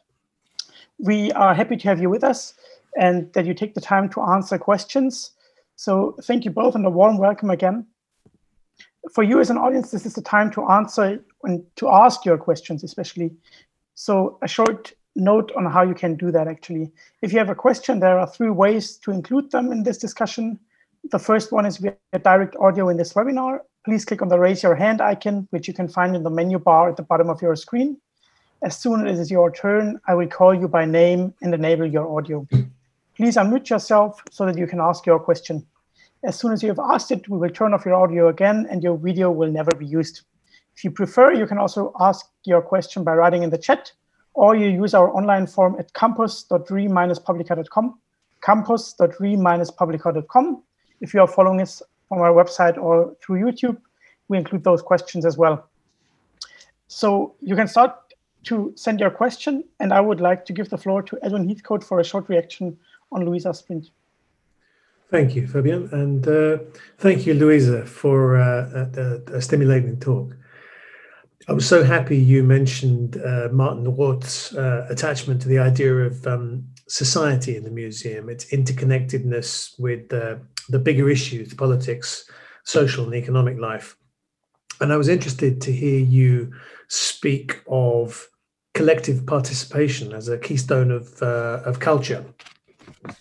The pandemic, of course, has robbed us of exactly that collectivity in culture, the theatres, the museums, the concerts, the places where we can be part of a crowd participating in a cultural event, which would be nothing without us, where we effectively make the culture through our participation. But I was also interested in your framing of this talk as an attempt to reconcile the digital with the physical, the virtual versus the aura of authenticity, in this rather Benjaminian idea of culture, where we attend the museum to be in the presence of great art, rather than in the presence of its mechanical reproduction. Presence in place is everything. I mean, you and I, as it happens, are both in Berlin, but most of the speakers here are somewhere else. One of the fascinating things about the experience of this virus has, I think, and when we chatted about this earlier, been to underline not only the extent of the digital tools at our disposal, but their fragility and inadequacy. I find a day of Zoom meetings far more tiring than a day of real meetings, in which I'm able to walk from one meeting to another and think in between, in the company of crowds, looking at buildings, at trees, walking down streets. I hope we might be able to address some of these questions about place, authenticity, and presence in the questions, but I'd better stop and let some of our audience have a go. Yeah, we already have the first question coming in. So thank you again, Edwin, for your insights.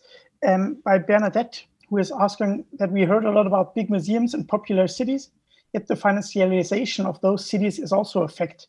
Will we see big museums in rural areas on the outskirts of these cities? So, sorry, what is the question? Yes, sorry. Will we see big museums in rural areas or on the outskirts of these big cities? Yes, I hope so. I mean, in fact, a year ago, we completed a museum in Mestre. So most people haven't heard of Mestre. And if they have, it's because they know it. It was the service city for Venice. It provided the place from which all the boats left with all the food and clothes and timber for building and all the stone and everything. And Mestre is actually where the Venetians live, but it's not where the tourists go. And this museum that we've built is a museum of history, of 20th century history, and it is specifically for the local population, and it has a huge outreach program, the museum, in terms of education and bringing the locals, the Mestrini, into the museum. It may be that visitors to Venice go and visit this museum, but actually I get very moved when I see local people walking through the new civic spaces that we've designed in and around the museum. So for me, it's not just the museum itself that's important, and introducing ordinary people and children, everybody, to culture with a small c as well as a big C, but also so they can experience places around the museum and feel at home going into the cafe or just walking through the new district that had been closed to the public. So it's somehow embedding the museum in the fabric of the city as a sort of ordinary place. As I said, the museums have been knocked off their pedestals. That's why I like the rear entrance to the Royal Academy in London now, which is much more informal than the front. So I think informality, accessibility, outreach are very important, and therefore linked to the question is the idea of putting museums in less obvious places, I think is a very good question. And hopefully these would happen through conversions and using existing buildings, existing structures. Edwin, maybe it would also be interesting to hear your point or your take on that, as you touched that already before in your discussion with David Chipperfield. Yeah, well, I think that referring specifically to Venice, there's something deeply interesting about what a person who lives in Mestre on the mainland, but works in Venice in the most intensely kind of cultural spot in the world, arguably. Whether they want to kind of escape from culture, whether they have a different kind of culture when they go home. It's a kind of rather odd situation, isn't it? You know, I know that building from pictures, and it's a very contemporary building, obviously. And I wonder actually how you build culture for Venetians who've been exiled from their hypercultural homeland. Well, actually, there's two parts of the question, but in terms of what they actually see when they visit, or the object of their visit, apart from hopefully enjoying our architecture, is actually learning about and immersing themselves in the history of the 20th century, which, as we know, in Italy was very, very turbulent. And in fact, the museum founders and directors have done that whole museum entirely digital, which I find quite extraordinary. I find it quite successful, actually. And of course, the digital generation are the younger ones, the under 16-year-olds or the 20-year-olds who were born in this century, and, you know, may get tired seeing old exhibits in a history museum, and they can interact with these exhibits. The directors can change the museum very quickly. And for us as architects, it's rather beautiful, actually, because it gives us even more opportunity to make sure that as you walk out of the black box space where everything has been digital and into the architecture, you're even more aware of the power of architecture to create spaces that are completely enjoyable through your senses, through your physical presence, which I said I think is very difficult to mediate on Zoom or in other digital means. If the early and mid 20th century left us a legacy of industrial buildings, which we've now either demolished or reused as either cultural buildings or IKEAs, I wonder whether what we will be leaving. So there presumably after this crisis, there will be an acceleration of the bankruptcy of particular typologies of buildings. It may well be that this is the end of department stores, for instance. You know, I wonder or office buildings. Yeah, absolutely, office buildings. And I wonder whether that is a very fruitful potential future for culture, if culture can begin to colonize some of those very central, you know, often very interesting, and actually quite flexible spaces. Yeah, absolutely. In fact, we have a project in Constance in southern Germany where we're converting a former telecom office tower into residences, and all over Germany, well, particularly in Berlin, but we need new housing, as in England and many other places, because it's not necessarily because the population is growing, it's because the population is getting more atomized, many more one-person households, etc. But I love converting buildings because you get something richer in the end, because you combine the new with the old. We were talking about this earlier with your work as a conservationist and adding new architecture to old buildings.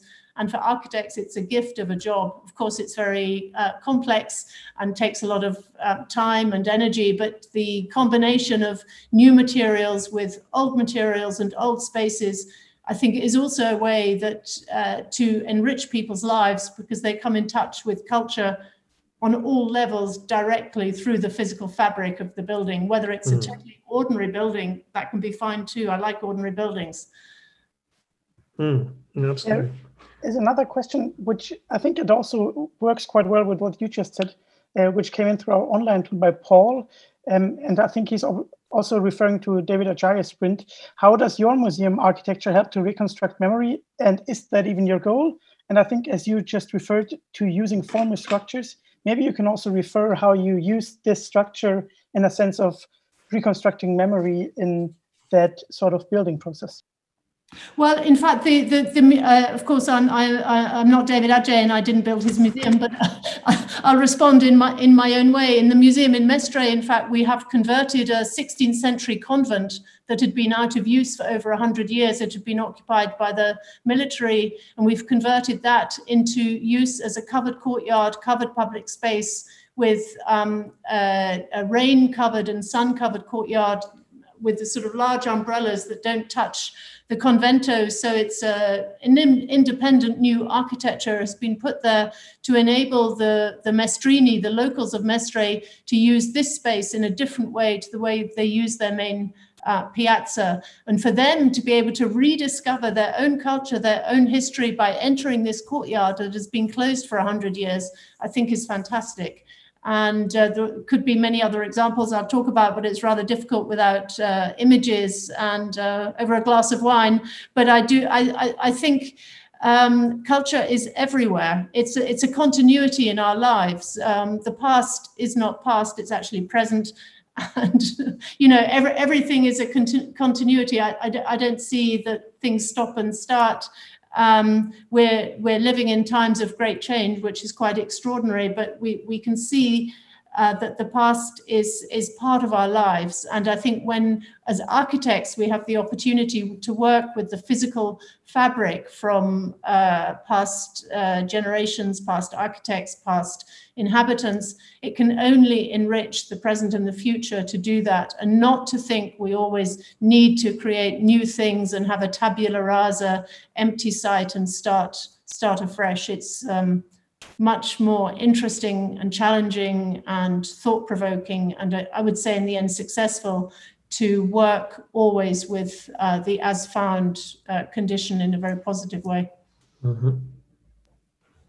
And we have about 4 minutes left, so I would like to include one more question by Giovanna, who was asking that Louisa spoke about the potential of museum architecture to provide solace in this strange period. What sort of architectural or public spaces have you both found solace in during COVID lockdown, and why? I think that's a very nice question, and thank you, Joanna, for picking up on this rather strange proposition that I put out. I think that architecture, well, everything actually, but architecture happens to be bigger than small objects, but I think have the power to affect us with an A.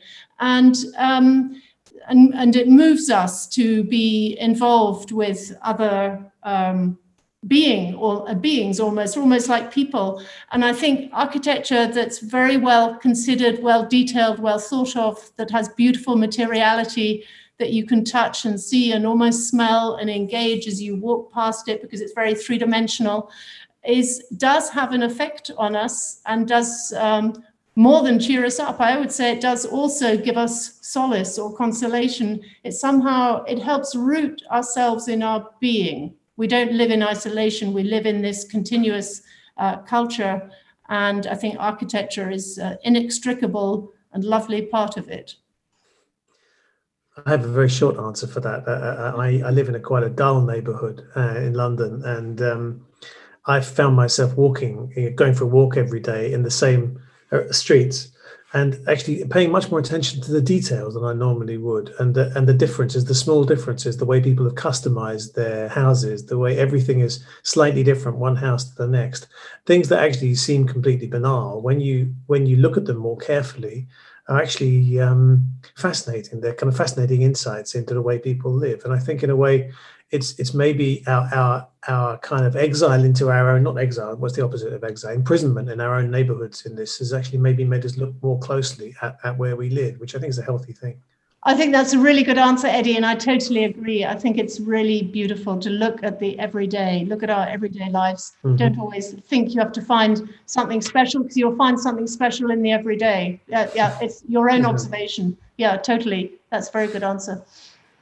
And I think it's also a great way to think back of what Biche said in her sprint of a museum creating the surprising effect. And if you can find that surprising effect in your everyday life, that's also a nice way to discover the positive within this whole Zoom era on this Symposium, as you said, Louisa. So Thank you very much. What I loved with Biche, I love the quotation of the Van Gogh in the kitchen. That's going to stay with me. I think it's perfect, away from the white cube. Van Gogh in the kitchen is perfect. You have an intimate relationship. That's great. So thank you too for your time and for your willingness to answer all those questions. And also especially thank you to Edwin Heathcote, who really doesn't like Zoom environments. Me neither. I hope all this is over soon and we can see each other in a crowded place. Unfortunately, Sir David Acharya won't be available for a deep dive, so we will have a longer break this time. The MAS program continues at 7, so in about 10 minutes on the streams and on our websites and on YouTube. With the Future Forward panel, a look out to Museum's futures by upcoming museum shapers. Today, our speakers will be the fabulous Pina Yoldas, whose print you already saw, who will join us from San Diego, and Louisa von Zimmermann from Berlin as well. So I hope you have fun with the last panel, and thank you for participating in this deep dive. Thank you so much, and thanks for watching. Thank you very much. Thank you. Bye, Eddie. Bye-bye. Thank you. Bye. Bye-bye.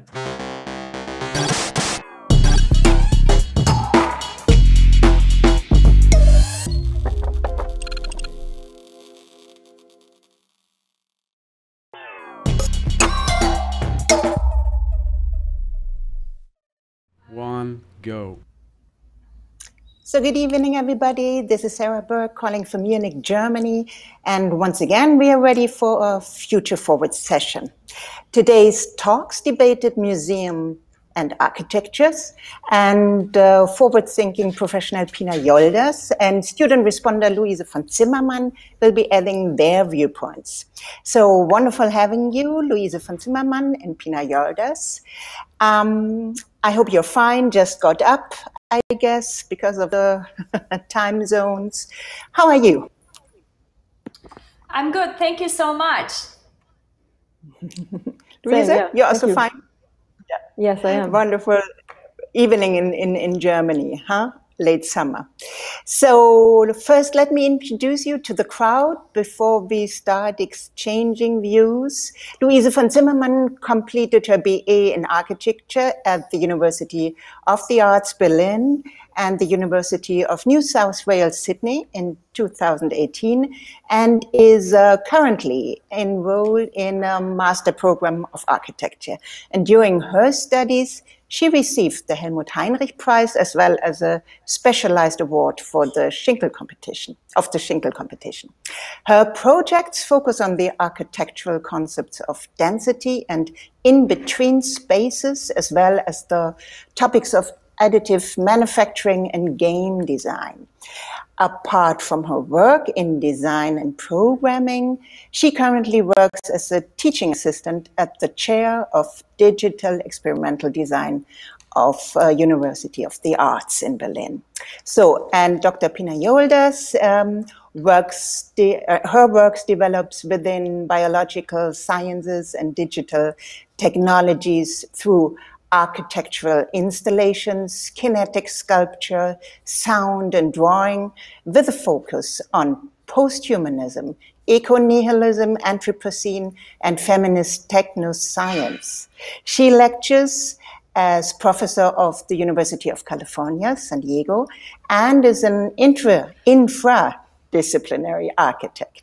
Pina Yoldas is a 2015 John Simon Guggenheim Fellow and a 2016 Future Emerging Arts and Technologies Award recipient. So thank you for being there, for being with us. And just let's start with a short sense memory. What kind of buildings do you remember impressed you, just at little ones, as a child? Do you remember? Could you sense back to that time? It's a question for me. Actually, I think one of the buildings that, thank you, that impressed you the most was actually a museum, and it was the Louisiana Museum in Denmark. And just this kind of, not really the building itself, but more the hill outside that I used to roll down as a kid. So I think that was really this kind of playfulness that was throughout the museum available to me as a child was really something that I enjoyed. That's Pina, wonderful. where did you grow up? Well, I grew up in Pamukkale, which is the old name for it will be Hierapolis, in the Aegean, inner Aegean part of Turkey.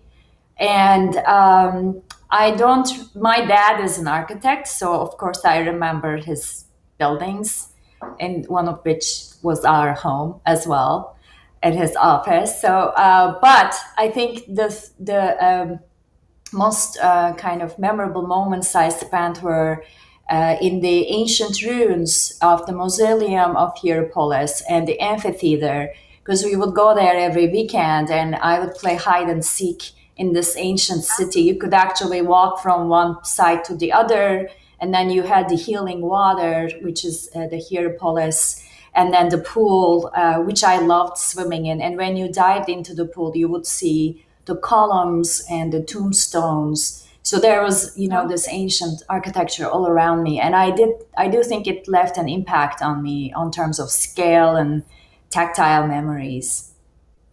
But both of you in connection with nature, with landscape, with the impression of, the surrounding of, around this building, or construction site, you could say. So, Louisa, now that you're a young professional, could you see, or is there a bridge that you said, I've been following this, or I've been on this and following my path? What is your fascination for architectural concepts like today?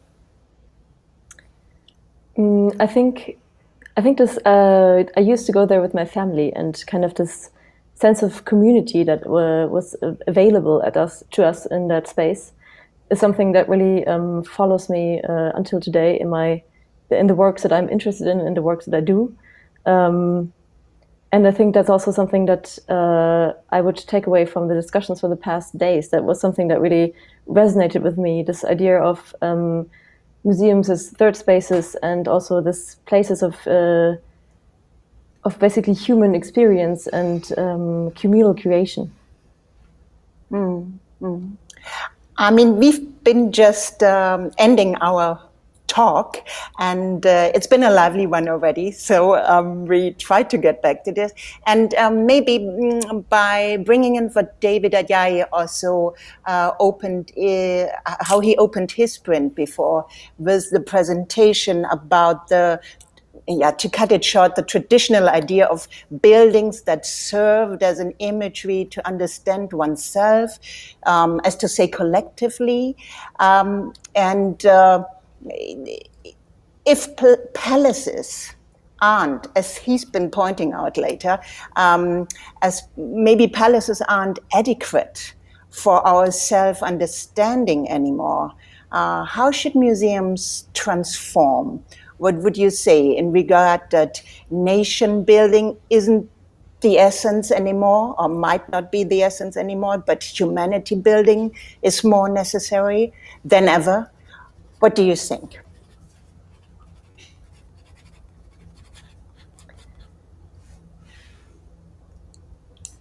Go ahead, Louis. What is your thought? I mean, if it's a question of how museums should transform, I think it's the past 6 months of COVID-19 have been interesting, basically, to see, because I think a lot of museums had to really suddenly transform into something entirely else that they weren't necessarily ready for. And especially in the digital aspect, I mean, how do you transfer this idea of having a collective experience or a collective memory into a digital space? I think that's an interesting question that is being asked right now. I also believe that, as David Chipperfield was saying earlier in the talk today, that maybe I actually agree with this, that actually we have to build less. I don't think that it's necessary to have these huge monuments and to use all these materials to attract people from all over the place, when in fact that the museums that are really working are museums that try to build communities locally.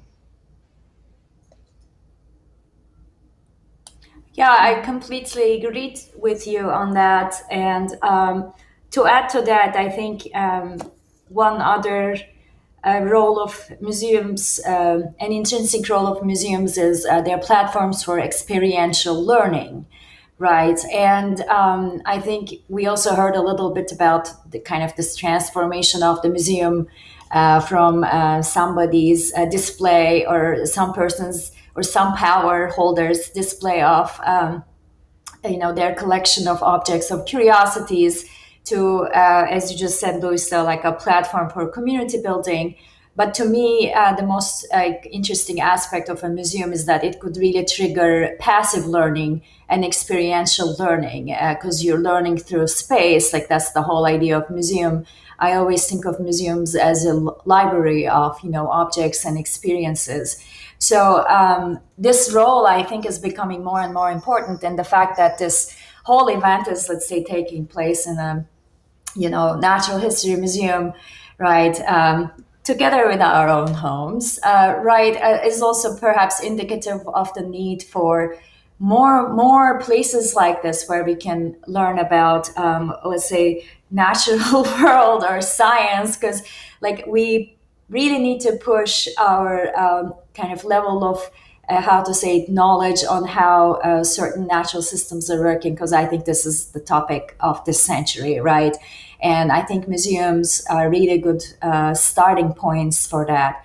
But again, responding to like how they will be executed, should we build more, etc. I personally don't think that we need to be building more and more museums, or we need to be building more and more buildings in general. Perhaps we can take built buildings and turn them into museums, like a shopping mall becoming a museum would be fantastic. If that was a disease that spread across all shopping malls, like COVID, that would be wonderful. But I really think that we need more platforms for community experience building and experiential learning.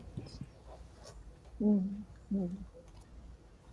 And this is the point where also digital architecture comes in, because it's not taking space. I mean, it takes resources, to be honest.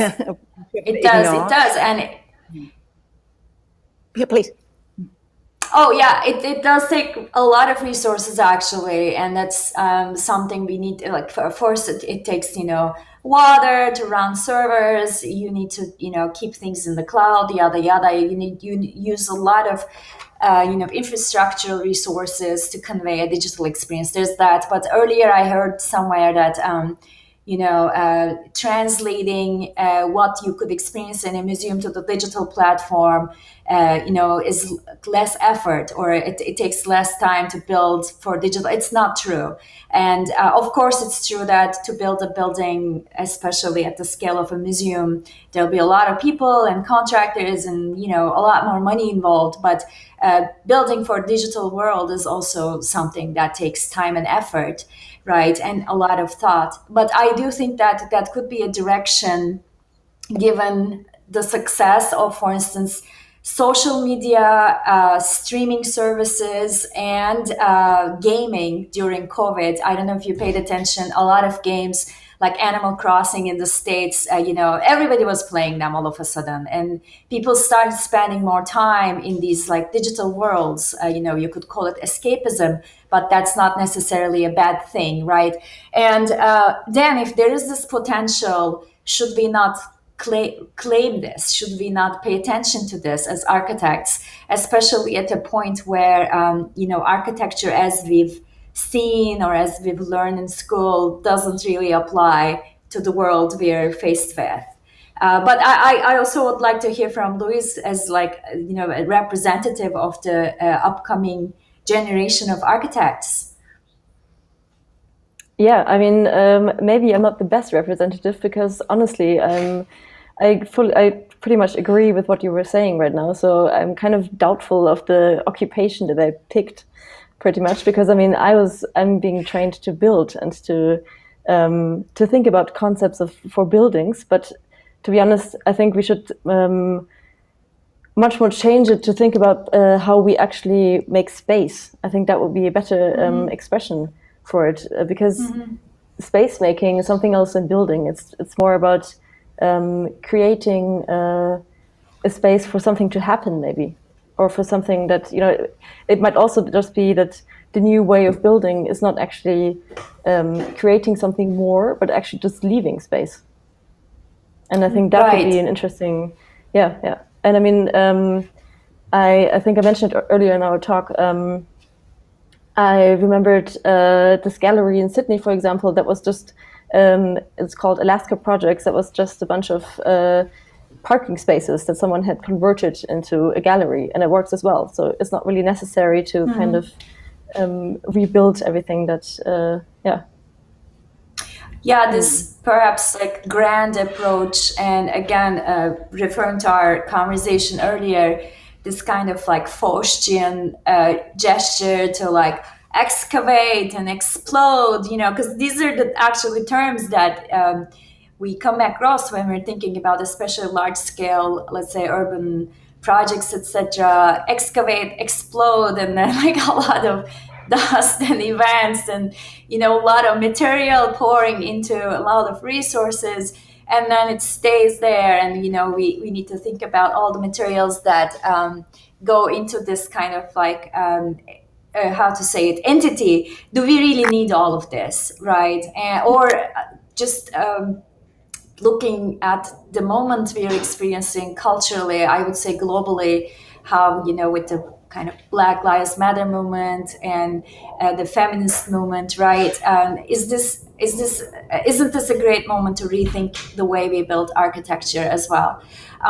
Maybe that wasn't very articulate, but I guess what I'm trying to say is, as opposed to building buildings, perhaps the focus should be on building experiences with what we have already. Very much agree. And is this where all your working focuses come in? Pina, would you just elaborate a little bit on your list combines post-humanism, eco-nihilism, Anthropocene, and feminist technoscience. So tell us a little bit more. What's the philosophy? Yeah, it's a mouthful, isn't it? Well, for me, you know, some of my decisions, some of my architectural decisions are also very practical. For instance, I was, you know, in the talk I mentioned this already, I was designing a pavilion or an architectural installation for the Venice Architecture Biennial. Past May was supposed to be installed. Now it's deferred to the next year. But during the design process, I already generated a lot of digital assets. So perhaps, again, Louis can respond to this. In today's kind of creative platform, I'm constantly looking at digital geometries, and then I render them, or, you know, I'm like measuring them in a digital platform. Of course, I like pen and paper, but this is how we operate in the architecture world. We already have the assets. So it's really simple. It's felt like a very simple transition to start with those assets and take it to a platform that's really built for showing assets like that, like a game engine, right? And of course, there are other challenges, because when you're creating a digital experience, you have to think about UI, UX, and what the audience will do. If it's a multiplayer or a platform that involves multiple people, how are they going to interact? There's a lot of coding involved. So there's a lot more that you need to know. It's just not taking a digital asset and dropping it, you know, in a VR headset and it works. You need to think about it, but it's at the same time a simple transition, and it's doable. And I don't need to convince a client to pay me $1 billion or whatever to, you know, or find a site. It's there. So these were all really interesting and appealing to me as someone who wants to, as we just said, create experiences. And I think I see a lot of young architecture students showcasing their work also online and with using these digital platforms. So I think there's already kind of a trend in this direction. Yeah, I think I would actually also agree. I mean, the digital makers that we now have just affords us a degree of freedom that just isn't there if you think about having to build it in actual physicality.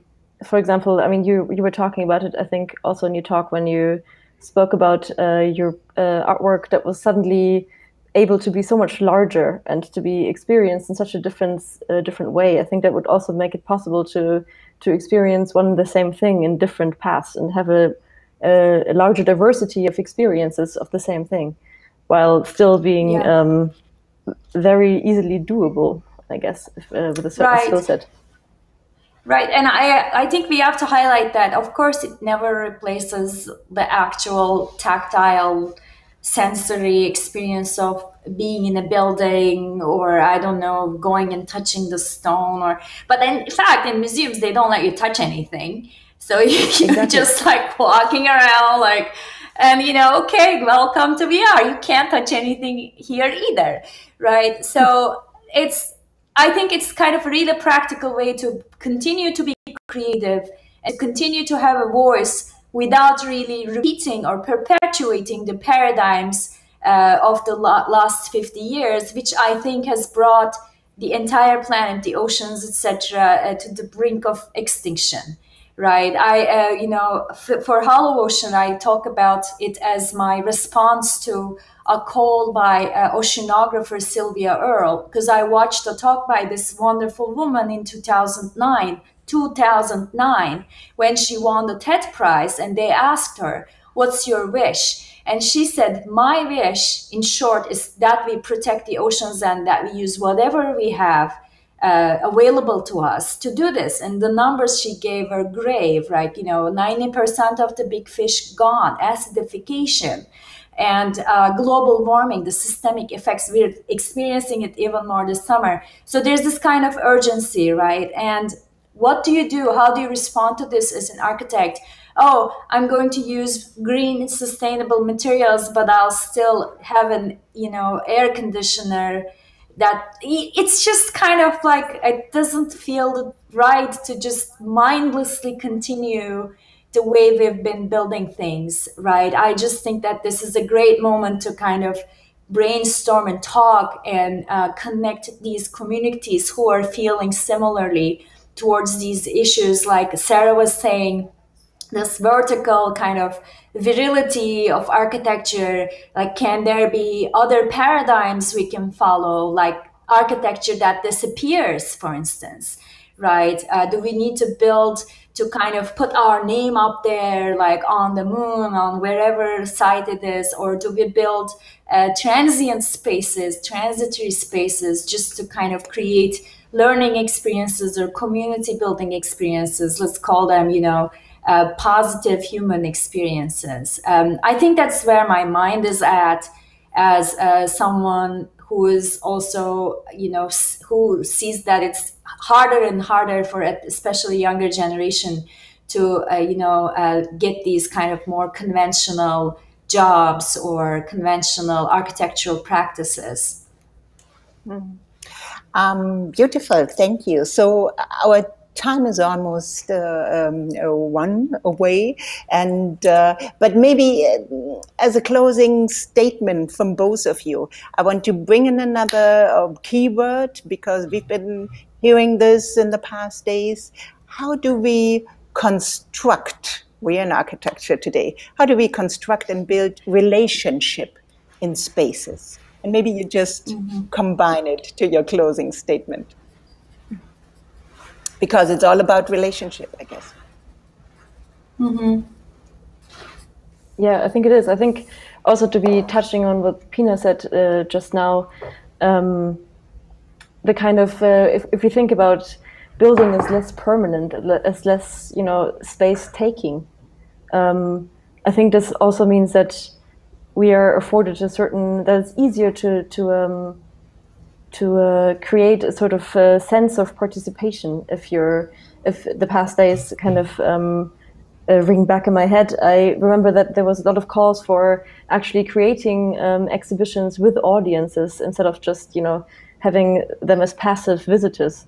And I think also with the changing perspectives and like an increased diversity in what perspectives we see in museums, I think that would make it a lot easier to also be open to change. And I think that would be something that I guess we all have to find in ourselves, the kind of the courage to actually say maybe this has to be thought entirely different, and we just have to throw some things overboard. Yeah, exactly. I think this kind of it would perhaps be called more experiential. No, that I keep repeating that term. But architecture for community building would require a different set of intellectual tools. I think it's just not building, walls and here's the door and get inside. It doesn't work anymore. But I think the only relationship that we have to construct is the relationship to the living world. That's what I believe, because we hamper that relationship tremendously. There are generations who spend, there are people who spend their entire life disconnected. I don't even want to use this word disconnected, but constructing our relationship with the natural world and the living world. And to do that, constructing our relationship with each other, I think are two goals that I would like to see achieved by the architecture of today and tomorrow. Mm-hmm. Beautiful. Beautiful. Love your thoughts, love your ideas. So thank you very much. Pina, over to San Diego. Have a wonderful rest of the day. And thank you, Louisa. Keep going. All the best. This was sort of my last set. I will follow tomorrow's closing, of course. And thank you, the organizers, for having me and letting me meet all those wonderful guests here in the Future Forward panels. Big up to the technical support, always highly busy and mighty effective backstage. Thank you. And hope to see you again in an inspiring future space. Maybe, let's call it. Let's meet in a museum. Okay, bye-bye. Thank you everyone. Bye. Bye.